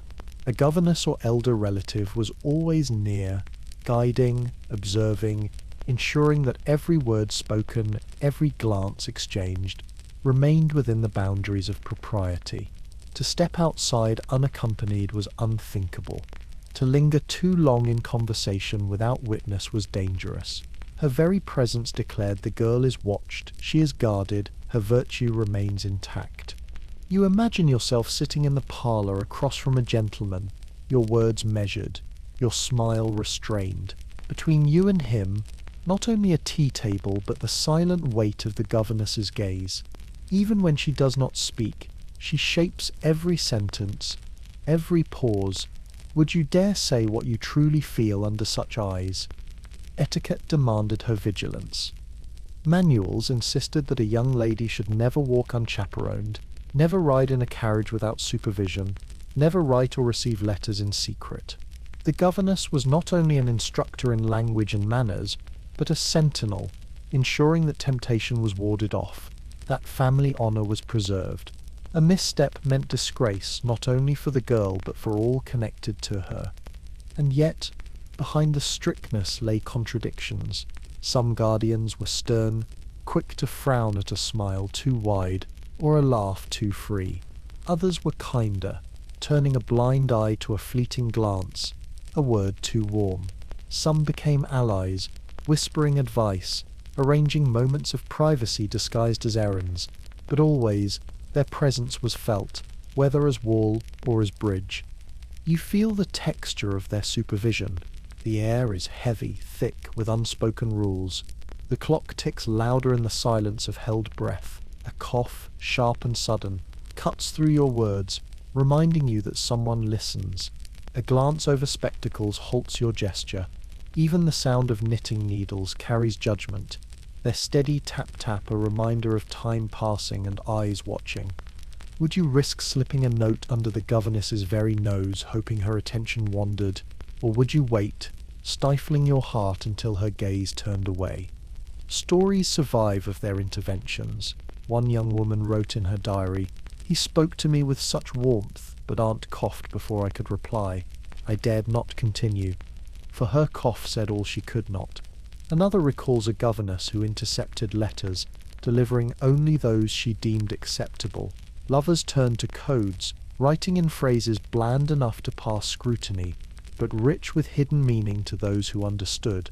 A pressed flower between the pages of a book might say more than paragraphs of ink. Historians debate how absolute this vigilance was. Some families allowed more freedom, trusting their daughter's judgment. Others employed near-constant surveillance, fearful of scandal. Perhaps both were true, depending on wealth, on temperament, on fear. But for those who lived beneath such eyes, the feeling was the same. Life was not lived alone, but always in the presence of another. You imagine a walk in the garden. The evening air is cool, scented with roses and damp earth. Beside you walks a gentleman, his words careful, his hand never straying near yours. A step behind, the governess follows, her parasol tapping against the path, her presence as firm as the iron gate enclosing the garden. She does not intrude, but she prevents freedom. The nightingale sings. The lanterns glow faintly, but romance itself is muted, muffled by her steady tread. And yet, there are moments. A shadow where the path curves, a branch rustling to mask a word, a single second when her gaze turns elsewhere. Lovers learn to build whole worlds in these slivers of time. A phrase whispered too quickly to be heard, a glance shared too briefly to be caught. Rebellion exists, but it must be as subtle as breath. The lower classes felt this differently. A factory girl had no governess. Her life was too busy for such guardianship. Yet her neighbours served the same role. Eyes sharp, gossip quicker than any family matron. A maid might be watched by her mistress instead, scolded for speaking too warmly with the footman. A governess in silk or an employer in apron, both played the same part, shaping behaviour with scrutiny. You sit again in the parlour of your imagination. The fire crackles softly, throwing shadows across the carpet. The gentleman across from you leans forward slightly, his eyes bright. Your heart quickens. But before you can answer, the governess clears her throat. The words remain unspoken. You sip tea instead, porcelain rattling faintly, the steam rising between you like a curtain. Would you defy her silence or bow to it? There were cases where guardians failed. Whispers tell of governesses bribed with trinkets to look away, of aunts too weary to follow every step. Some couples slipped away, unnoticed until too late. Others used the governess herself as messenger, turning her into reluctant ally. Yet these were exceptions. Most of the time the watch never ceased, and the eyes never blinked. The lamplight dims as the hour grows late. The governess sets aside her knitting, folding it neatly, her gaze steady still. Guests depart, carriages rattle away, but she remains, her presence heavy in the air even when the room is empty. For in this world freedom itself is borrowed, measured, granted only in fragments. The fire sinks low, shadows deepen, and as the parlour fades into stillness, you carry with you the memory of eyes that never closed, of love lived not in solitude but beneath a constant gaze. The city sleeps restlessly. Gas lamps flicker along the streets, their halos of yellow swallowed quickly by fog. Carriage wheels rattle faintly in the distance. Muffled by damp stone, a clock strikes 11, its chime heavy against the silence. And here you are, standing by the iron gate of a garden, heart pounding with a rhythm faster than the tolling bell. You should be in bed, you should be at home, safe and respectable, but you are waiting. In Victorian England, a secret meeting was not a small rebellion. It was a gamble with a future. To be discovered in the wrong place at the wrong hour could unravel an engagement, taint a family name, end a reputation forever. A single whisper, carried from servant to mistress, from neighbour to newspaper, was enough. And yet, despite the danger, people risked everything for it. The chance to speak without ears pressed close, to hold a hand without gloves, to be for one moment unobserved. Would you dare step through that gate, knowing how little stands between desire and ruin? You feel the damp night air against your cheeks, the smell of coal smoke mingled with wet grass. The iron handle of the gate is cold beneath your glove, its surface slick with condensation. Beyond, the path curves into shadow, lined with hedges tall enough to shield but not to protect. Somewhere a dog barks, sharp and sudden, and you freeze, breath caught.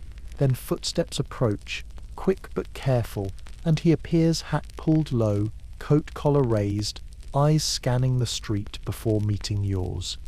The forbidden rendezvous has begun. Etiquette manuals did not even acknowledge such meetings, for to admit them was to admit the cracks in the system. Officially they did not exist, but diaries and letters hint otherwise. Hurried notes slipped between pages of books, coded references to a walk by moonlight or a breath of fresh air. Servants whispered of doors opened at midnight, of carriages called quietly, of gardens where shadows held more secrets than flowers. A lady wrote in 1862, "We spoke in the garden, though Mamma would disapprove. His hand brushed mine, and I thought the stars themselves saw it." Another letter, discovered decades later, whispers, "If they knew, we would both be finished, but I would not trade that hour for all of London's approval." You imagine the sensations. The gravel crunches softly underfoot, each step louder than it should be. The lantern in his hand flickers, casting light that trembles across his face, half lit, half lost in shadow. Your own breath clouds in the air, quick, nervous, visible proof of the storm within you. A hand reaches, brushes yours, not fully taken, but enough to spark fire. No words are needed. The silence says more. And yet, silence is fragile. At any moment, it could break. The risks were not equal. For men, discovery meant shame, perhaps anger, but often recoverable.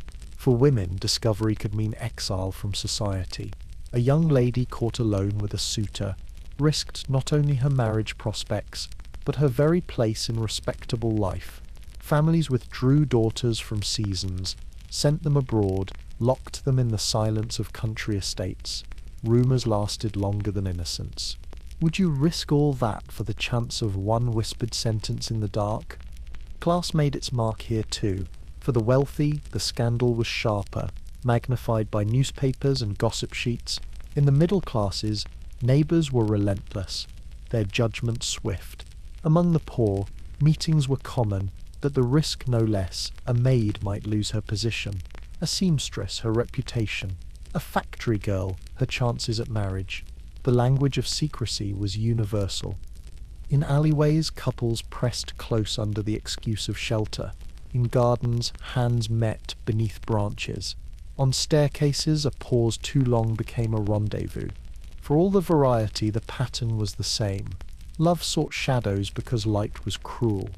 You walk deeper into the garden now. Leaves brush against your shoulders, wet with dew. The lantern's flame flickers low, nearly extinguished. The air is filled with the smell of earth, of damp stone, of roses that bloom too late in the season. His voice is quiet, lower than a whisper, speaking not of weather or politics, but of what cannot be spoken elsewhere. Each word feels dangerous, stolen, alive. Time slips quickly here, minutes vanish, replaced by heartbeats. Every rustle of leaves could be footsteps. Every gust of wind a signal of discovery. The thrill is sharp like the edge of a blade. Historians note that scandals often began with such meetings. Some were discovered by accident, footsteps in a garden, overheard by servants, shadows glimpsed from an upstairs window. Others were betrayed deliberately, rivals waiting for a misstep. A newspaper in 1871 reported the fall of a young heiress after she was seen walking unaccompanied past midnight in the garden of her family home. Whether the story was true mattered less than that it was believed. And yet, for every scandal recorded, there must have been dozens of meetings lost to silence, their secrets carried only by those who dared. The night deepens around you. Fog presses closer, muffling sound, softening the edges of lamplight until the world feels small, secret, sealed. You stand at the heart of the garden, a hand clasped briefly in yours, warmth seeping through leather, then skin. Words are whispered, promises made, not of marriage perhaps, but of trust, of hope, of something forbidden yet irresistible. Would you turn back now before discovery, or would you linger, risking the eyes that may already be watching? The rendezvous cannot last. The lantern gutters, the clock tolls again, and you part quickly. Footsteps hurried, breath sharp. The garden empties, the gate closes. The street falls silent once more. And yet, as you walk away, your heart is louder than any scandal, carrying the memory of what was risked, what was won, what might yet return. The lamps of the city blur into mist. The night folds around you, and all that remains is the ghost of a touch, the echo of a whisper, the shadow of a forbidden meeting that lingers long after the garden has faded into darkness. The ballroom is silent now in memory, its chandeliers extinguished, its floors swept clean of petals and dust. Yet what lingers is not the music or the perfume, but the words, fragments of sentences, whispers caught like smoke. Gossip does not die when the candles gutter out. It grows stronger in the darkness, feeding on absence, taking shape as shadows pass from mouth to mouth. In Victorian England, reputation was currency, and gossip its cruelest thief. A young lady could spend years cultivating poise, grace, and respectability, only to have it stripped away in an evening. A glance held too long, a dance repeated once too often, a walk taken without witness. Each became fodder for tongues sharpened on envy or boredom. Society, eager for stories, spun them with astonishing speed. You imagine leaving a party, carriage wheels striking the cobbles, the night air cool against your face. Inside you feel safe, relieved, but already in the rooms you've left behind, words spread. Someone saw you smile too warmly. Someone thought you lingered near the garden. By dawn, the story has changed. By dusk, it has multiplied. Would you recognize yourself in the tale told, or would you be a stranger to it? the mechanics of gossip were relentless. In drawing rooms, ladies whispered behind gloved hands while sipping tea. In gentlemen's clubs, rumours were delivered with cigars and port, laughter masking malice. Servants who saw and heard more than anyone carried stories from one household to another, their words the unseen threads stitching together webs of scandal. Newspapers, too, fed the hunger. Society columns spoke in suggestion rather than fact, writing of a certain young lady or a well-known gentleman, leaving readers to guess and speculate. And speculation was often worse than truth. You feel the weight of those words. They hang in the air like perfume, sweet to some, suffocating to others. They cling to fabrics, slip under doors, fill every silence with suspicion. Even when unproven, they wound. A rumour might tarnish not only one person, but an entire family. Engagements were broken on whispers alone. Friendships withered, invitations ceased, doors closed quietly, without explanation. Historians record the fragility of reputation. A single false step at Almac's assembly rooms, arriving underdressed, dancing too boldly, speaking too freely, could mean exile from society's inner circle. Once out, few returned. One memoir recalls, "She laughed too loudly, and it was said she had no restraint. From then on, she was never invited again." Another letter laments, "I cannot find a husband for my daughter. For the city whispers she is already too familiar. Though she has done nothing, the talk persists." Before Zalu, you picture yourself in such a room now. Tea steams in porcelain cups, biscuits crumble softly on plates. The fire snaps in the grate. Around you, women lean closer, their fans half raised, voices hushed but sharp. They speak of someone absent, weaving entire stories from fragments. One insists she saw a glance exchanged. Another claims she overheard words never truly spoken. Each detail grows, embellishes, multiplies. By the time the tea cools, the tale is larger than life, and the victim smaller than herself. Would you be able to stop it? Or would you smile politely, adding your silence to their chorus of cruelty? Men, too, spread gossip, though often with laughter instead of whispers. In clubs lined with leather chairs and heavy curtains, they traded tales of flirtations and scandals, boasting of conquests real or imagined. These stories could be crueler still, for they carried the weight of male privilege. A man might suffer mockery, but a woman suffered ruin. The imbalance was stark, and everyone knew it. Even the poor were not spared. In cramped alleys and small towns, gossip spread as quickly as in grand salons. Neighbours watched one another's movements, tongues wagging at a smile or a visit. For them too, reputation meant survival. A seamstress marked as too free lost customers. A maid accused of impropriety lost her position. Whispered words carried power greater than law. You sense the cruelty of it. Gossip was not only spoken, it was heard in glances, in silence, in doors left unopened.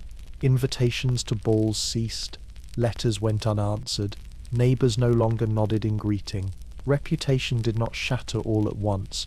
It decayed slowly, eaten away by words repeated until they were believed.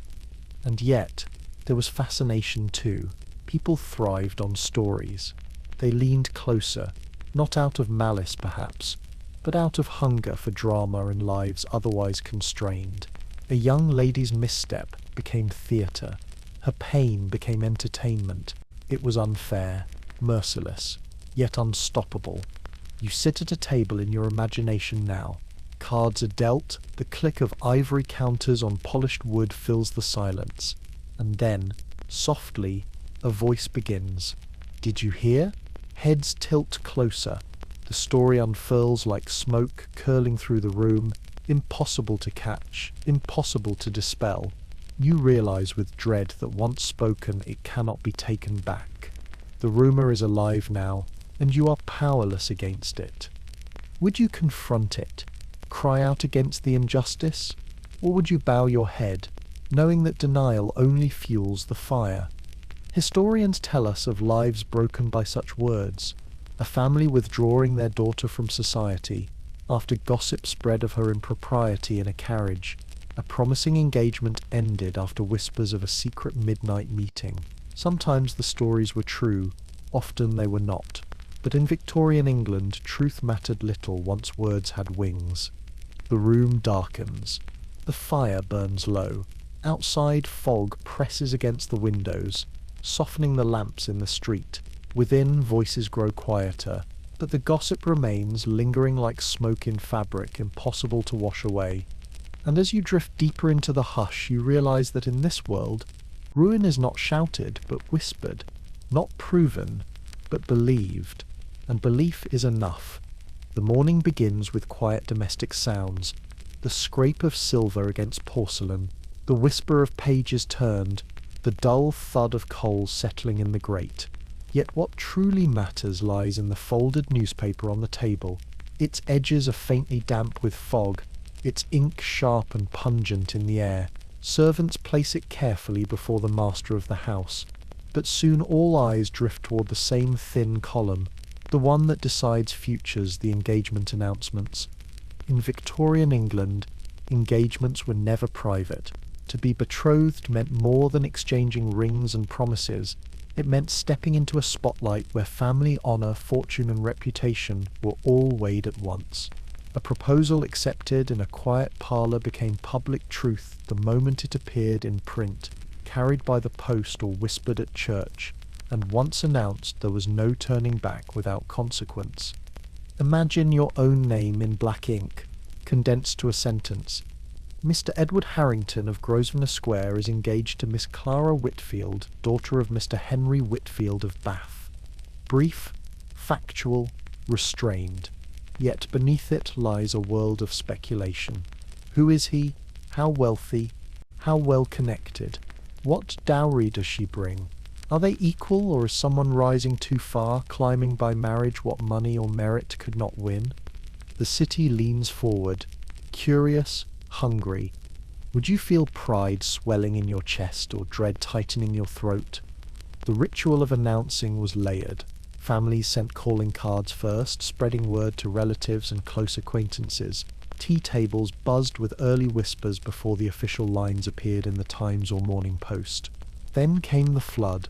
Letters of congratulations, polite visits, the careful performance of smiles and gratitude. But beneath every polite word lay assessment. Some offered warm blessing. Others muttered that the match was unequal, mercenary, or doomed. Etiquette required the fiancée to wear her engagement ring openly. Its sparkle not merely ornament but proof. She was to receive congratulations with modest smiles, never triumphant, never coy. Her fiancé was to remain attentive, but not possessive, standing near without crowding. Their union was already theatre, and society the audience. Yet theatre can turn tragedy. For once announced, engagements were fragile threads, vulnerable to rumour, illness, family quarrels. To break a betrothal was almost worse than never having one. A man might recover his reputation with time, but a woman bore the stain of rejection long after. She was marked as one chosen and then discarded, her worth questioned, her chances diminished. Historians preserve bitter examples. In 1879, a young woman of a well-known family was said to have lost her fiancé after gossip of impropriety. Though no proof surfaced, the engagement ended. She retreated from society, never married, her name remembered only through whispers. Another case tells of a gentleman who broke an engagement because her dowry was deemed insufficient when fortunes shifted. The girl's innocence mattered little. Her family's reputation never healed. Would you entrust your life to words in print, knowing how easily ink can blur and stain? The tactile details made the peril real. The newspaper's rough fibres clung to the skin, leaving smudges of ink, the engagement ring pressed against the flesh, too tight or too loose, as though symbolizing a burden rather than joy. Letters of congratulations arrived by post, their envelopes scented faintly with lavender or musk, their words polite, but their tone sometimes cool, envious or faintly mocking. Even the simplest gesture, The way an acquaintance inclined their head carried meaning. And then there were tragedies of timing. Sometimes death intervened before marriage. A fiancé struck by sudden illness or accident left the lady in a liminal place. Not wife, no longer available. Society did not know where to place her. Some whispered that she was unlucky, others that she had been spared. One diary records, "I am treated with pity as though it were shame. I wear the ring still, but they look at me as though I had erred." Breaking engagements also produced open scandal. The gentleman who withdrew was branded dishonourable, but the woman bore the deeper wound. Families fought bitterly, some demanding public apologies, others issuing statements to salvage dignity. Newspapers printed euphemisms. An engagement recently announced has been dissolved. Simple words, but devastating. Behind them lay tears, arguments, reputations altered forever. A letter from 1865 tells of one such ending. "He has withdrawn his suit. I am innocent, yet all look at me as though guilty. I cannot endure the whispers at church. Mamma says I must leave for the country." Class coloured the ritual sharply. The aristocracy proclaimed their matches with splendour, appearing in major papers, celebrated or ridiculed by all of London. The middle classes mimicked this, but anxieties about respectability made them stricter, less forgiving of broken promises. The working poor rarely saw their names in print, but even there, engagements were fragile contracts. A promise given before neighbours, a ring exchanged in private, these bore equal weight, and to break them carried equal shame. You sit at the breakfast table in imagination now. The tea is cooling, its surface shivering with the draught from the open door. The toast lies untouched. The newspaper rests before you, your name upon it. Around you, family members smile, but their eyes are sharp, measuring. The servant hovers at the sideboard, no doubt already forming his own version of the story to share beyond these walls. Outside, the city hums, and strangers you will never meet already speak your name, weighing your worth, shaping your future. Would you feel joy, or would you wish to tear the paper to shreds before the words could escape? The peril of engagement announcements lay not in ink, but in memory. Once spoken, once printed, they never vanished. Even years later, someone might recall, "Was she not once engaged before?" The shadow lingers. Long after the joy has faded, the morning fades in your mind. The fire burns lower, the paper yellows, the tea grows cold, and all that remains is the knowledge that love, once made public, was never fully yours again. In Victorian England, an engagement was not only a promise, it was a performance, and sometimes the performance consumed the players. If you enjoy these stories, a like or subscription truly makes a difference. It's a wonderful way to support this channel, and me personally. So if you feel inclined, please consider liking this video and subscribing. I really appreciate you being here. Thank you. The church doors stand tall and solemn, their dark wood gleaming with polish, brass handles catching the morning light.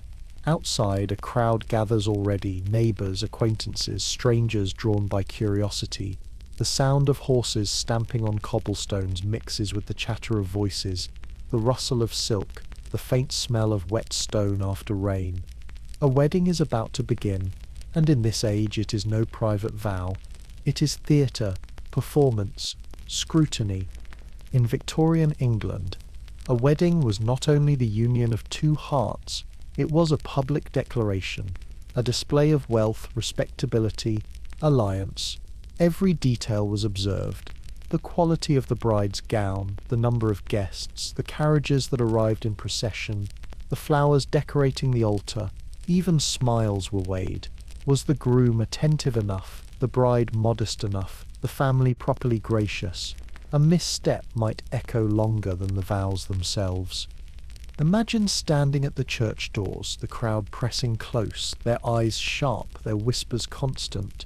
You adjust your gloves, your veil trembles slightly with your breath. Every heartbeat feels like a drum. Would you walk proudly forward, or wish the doors would never open? The ritual began long before the ceremony itself. Invitations were sent weeks in advance. their paper thick, their ink precise, sometimes embossed with family crests. To receive one was an honour, to be omitted, an insult. Guests prepared carefully, gowns chosen to impress, but not outshine, jewellery polished, hats adorned with fresh feathers, carriages lined the streets, forming parades of wealth for the public to see. Even those not invited gathered at the church steps, eager to glimpse the procession, to judge what they saw. For the wealthy, weddings were extravagant. Lace imported from France, gowns trimmed with pearls, bouquets enormous and fragrant. Middle-class families, anxious to prove respectability, often spent beyond their means to meet expectations. For the poor, weddings were simpler, yet still public. A walk to church, a modest gown, but eyes all the same. No one married unseen. The bride's gown carried special weight. Since Queen Victoria's own wedding in 1840, white had become the fashion, a symbol of purity and wealth, for white was costly to keep clean. Every bride who followed her carried a piece of that symbolism, whether in satin, silk, or cotton. A spotless gown spoke of virtue, a wrinkled hem or soiled edge sparked whispers. Veils, too, were measured, not too short, not too extravagant, each judged by silent eyes. You imagine the fabric against your skin, heavy silk rustling, lace brushing your cheek, the veil blurring the crowd into pale shapes. You hear their whispers even through the fabric, words of praise or criticism, indistinguishable, but constant. Would you feel radiant beneath their gaze, or trapped within it? Inside, the church glows with candles and stained glass. The scent of wax, flowers, and damp stone fills the air. Guests murmur softly, programs rustle. The organ begins its prelude. When the bride steps forward, all eyes rise. She is no longer herself. She is symbol, spectacle, story. Each step down the aisle is measured, each glance judged. The groom waits, stiff with nerves, his gloves tight, his cravat perfect. To falter, to stumble, to seem too eager or too cold, each carries consequence. Historians note how carefully these ceremonies were reported. Newspapers often listed details. The bride wore a gown of ivory satin trimmed with Brussels lace. The bridesmaids carried bouquets of lilies. The church was adorned with roses. Such descriptions were more than fashion. They were records of social rank, measurements of taste and wealth. A poorly described wedding was a silent condemnation. But beyond print lay memory. Sharper still, guests remembered who appeared late, who wore last season's dress, who whispered too loudly in the pews, a man who appeared drunk, a bridesmaid who laughed at the wrong moment, a father who failed to appear proud enough. All became part of the tale retold long after. The vows themselves, though sacred, were also scrutinized. The bride's voice must be soft, modest, but clear. The groom's must be firm, respectful without hesitation. Rings slipped onto trembling fingers were symbols not just of union but of performance. Steady hands meant confidence, fumbling hands meant doubt. Even tears were measured. Too few, and one seemed cold, too many, and one seemed dramatic. You imagine the words leaving your lips, your throat dry, your voice echoing against stone. They are vows, sacred, but they are also lines in a play. You speak them not only to your beloved, but to the hundreds who watch, who will retell, who will remember. For some, the pressure crushed. Diaries speak of brides who fainted before reaching the altar, overwhelmed by nerves. Others recount grooms trembling so much that rings slipped, dropped, chased across the floor with embarrassment. Such moments became gossip before the day ended, spreading through parlours and papers, immortalized not as mistakes but as flaws of character. Would you survive such judgment or break beneath it? Class again divided experience. Aristocratic weddings drew crowds, their grandeur almost royal, their details chronicled widely. Middle-class weddings balanced pride and fear, families desperate to prove they belonged, yet terrified of ridicule. The poor, though weddings were modest, felt the same scrutiny within their communities, Neighbours gathering at church doors, watching, whispering, judging. The scale changed, but the gaze never did. The reception that followed was its own performance. Tables heavy with food, glasses raised in toasts, speeches delivered with practiced smiles. Guests measured generosity in every dish, harmony in every word, too lavish, and whispers accused of ostentation, too modest, and whispers accused of poverty. Even happiness itself was weighed. The bride must look serene, the groom attentive, families gracious. Joy was demanded whether felt or not, and beneath it all lay the peril that a quarrel might break, a drunken guest might speak too freely, a secret might slip in laughter. Weddings were beginnings, but they were also tests, moments when the private self vanished into the public gaze. You linger in imagination at the church doors once more. The crowd parts, the bells ring, confetti of petals rains down, hands clap, voices cheer, yet in the cheer you hear judgment still. Behind every smile lies analysis. Behind every compliment lies comparison. You walk into the carriage, veil trembling with your breath, gown heavy in your lap. The door closes, but the eyes remain. Would you feel triumphant in that carriage or hollow, knowing the performance was only beginning? The bells fade, the church empties, candles gutter in the cool air, petals scatter across stone. What remains is not only the vows spoken, but the story told, the whispers carried, the judgment written. In Victorian England, a wedding was never only a wedding. It was theatre, ritual, spectacle, and sometimes the stage swallowed the players whole. The carriages roll away from the church, the bells still echoing faintly in the distance.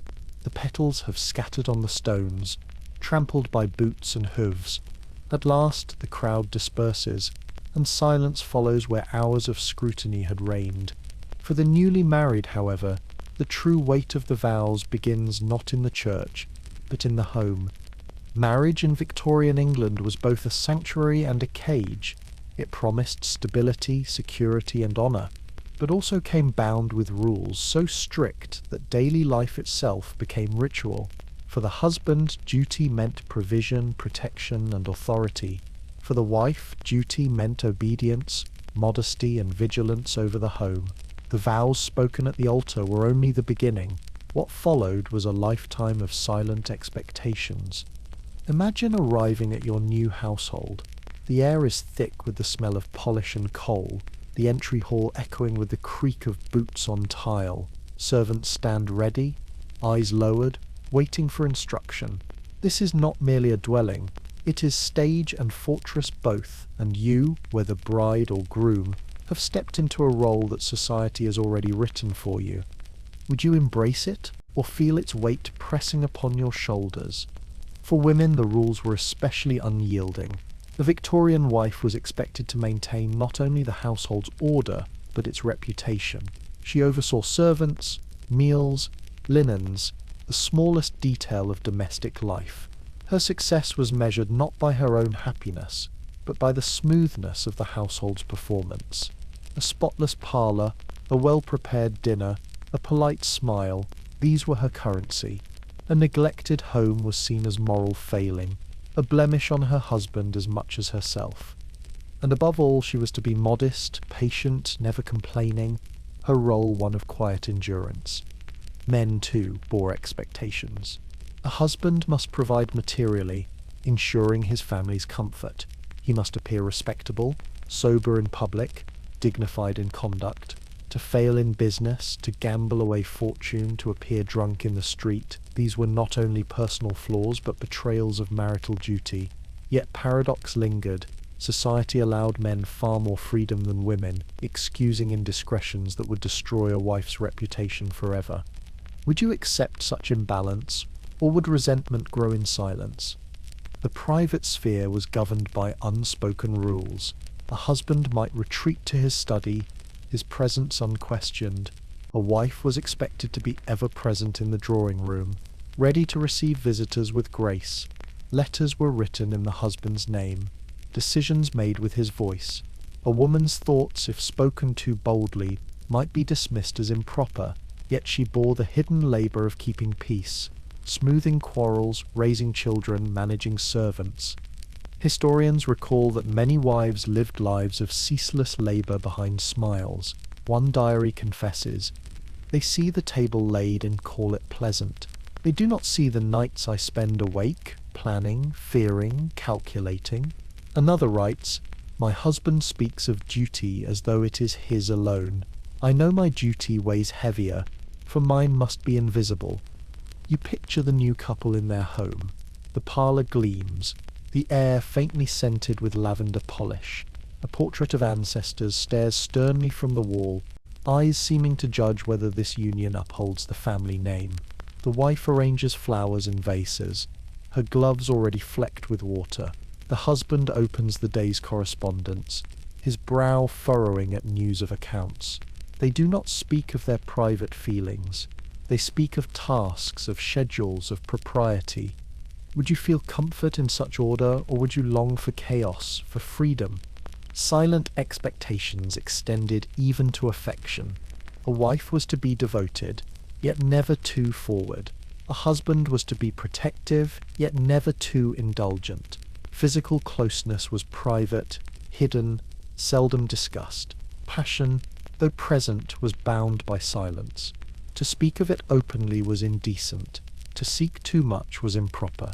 And yet within these walls lives unfolded, sometimes tender, sometimes cold. Rumours whispered of households where affection blossomed quietly despite rigid roles, where kindness softened rules, and love grew genuine. Others told of homes where silence hardened into distance, where expectation crushed intimacy, where duty replaced desire. Both existed, side by side, unseen by society, felt only by those within. Class once more dictated experience.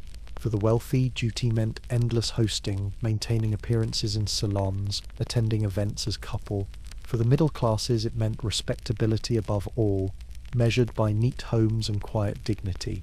For the poor, duty meant survival, wives labouring beside husbands, homes fragile, children hungry. Yet even there the rules of obedience and reputation echoed, enforced not by newspapers but by neighbours' stares. You walk the halls of the house in imagination. The lamps glow softly. The air is cool with the draught of long corridors. Doors open into rooms prepared for show, parlours immaculate, dining rooms polished, bedrooms neat. Yet behind each door lies pressure, a script unspoken yet unbroken. You feel it in the stillness, in the way the house breathes not with freedom but with discipline. Would you bow to it quietly, or search for cracks where laughter and rebellion might slip through? Letters and memoirs hint at these struggles. A woman writes of hiding her true thoughts in journals, never daring to speak them aloud. A man writes of feeling trapped by responsibility, longing for escape even as he smiled in public. These voices remind us that beyond ceremony, beyond vows, marriage was human, messy, flawed, tender, cruel. The evening falls.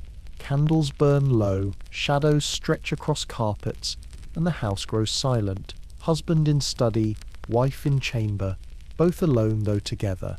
Outside the city hums, but inside, duty reigns. And as you drift into this silence, you feel the truth. Marriage here was not only love, not only companionship, it was expectation, woven tight as lace, heavy as stone, delicate as glass, breakable with a whisper yet unyielding across years. The gas lamps burn lower now, their glow no longer steady but wavering, shadows stretching long across the cobblestones. It is the twilight of an age.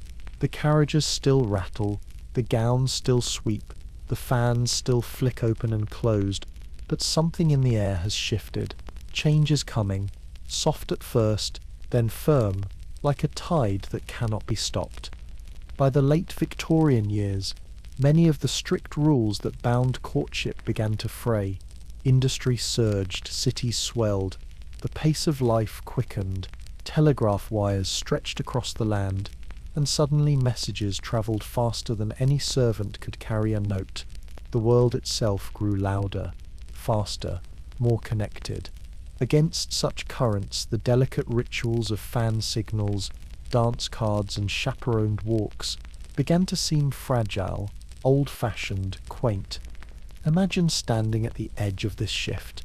You hold a fan, as women did decades before, but fewer people now know its language. You wait for a chaperone, yet notice that others walk freely. You glance at the newspaper and see more stories of women travelling, studying, even working. The rules remain, but their power weakens, slipping slowly through fingers that once gripped them tightly. Would you cling to the safety of tradition, or welcome the tremors of change? The new century loomed. Bicycles rolled through the streets, giving women sudden freedom of movement. Universities began to open their doors cautiously to female students. Middle-class daughters found work as teachers, clerks, nurses, no longer confined entirely to drawing rooms. With these shifts came different rhythms of love. A meeting at a lecture or in an office carried less ceremony than a meeting in a ballroom. A conversation on a park bench needed fewer witnesses than a promenade under a governess's eye. The silent gaze of chaperones, once ironclad, began to falter.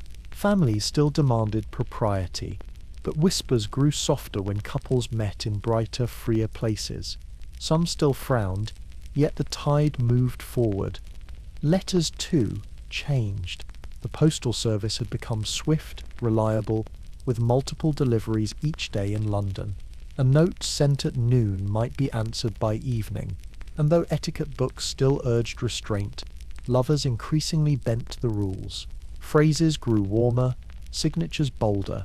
Some even dared to write without permission, trusting in the speed of post and the distraction of a busier world. Historians debate the pace of this change. Some insist Victorian rules lingered, heavy as ever, until the First World War.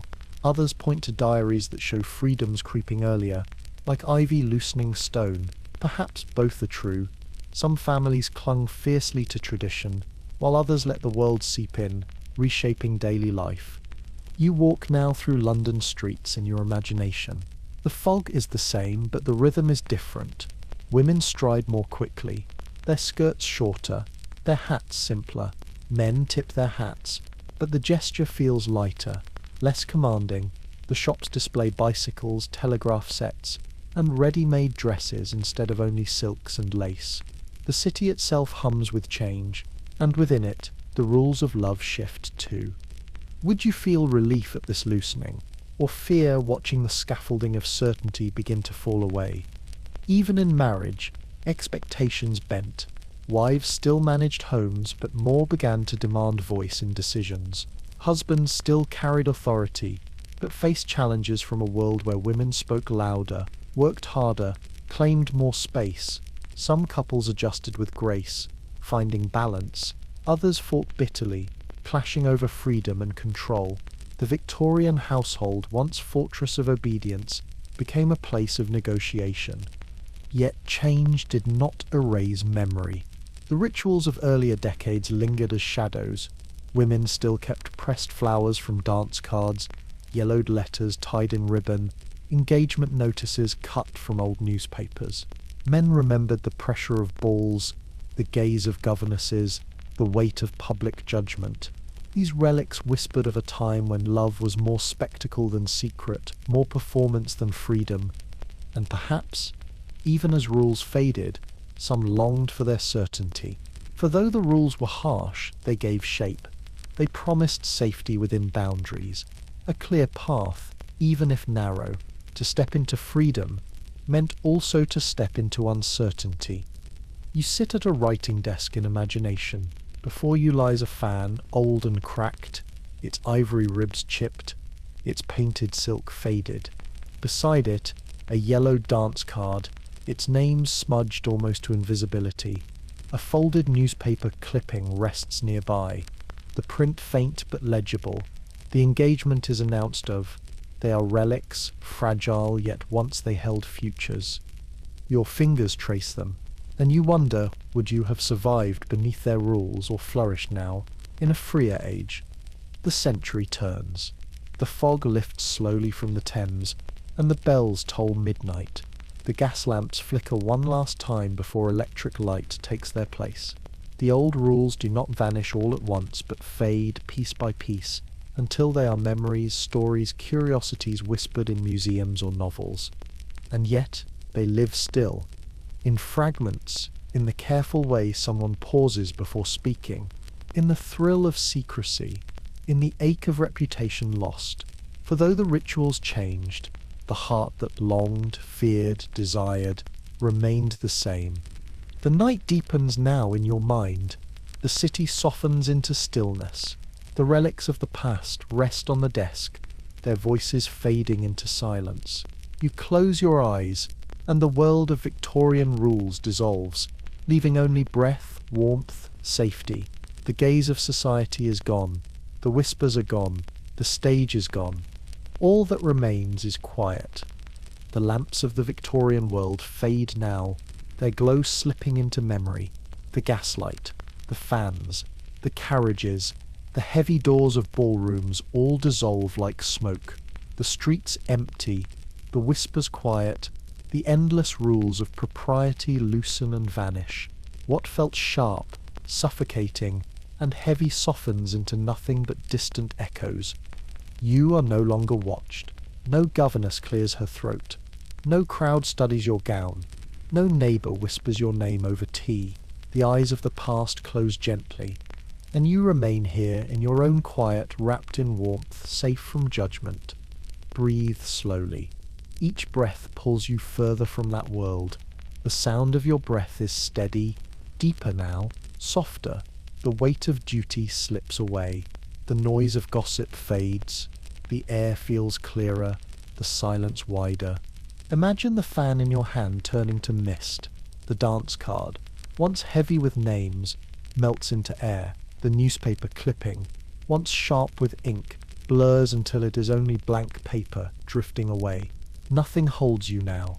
Nothing binds you. You are safe. You are free. The last shadows of Victorian England vanish like fog in sunlight. What remains is only comfort. The stillness of your own room, the warmth of blankets, the slow rhythm of rest. You sink deeper, as though into soft velvet, every muscle loosening, every thought dissolving. The stage has closed, the audience gone, and you are no longer a player in that endless theatre. You are only yourself. Let your breath slow. Let the quiet hold you. Let sleep rise gently, without weight, without worry. You are safe now. The past is far behind. The journey is complete. Sweet dreams.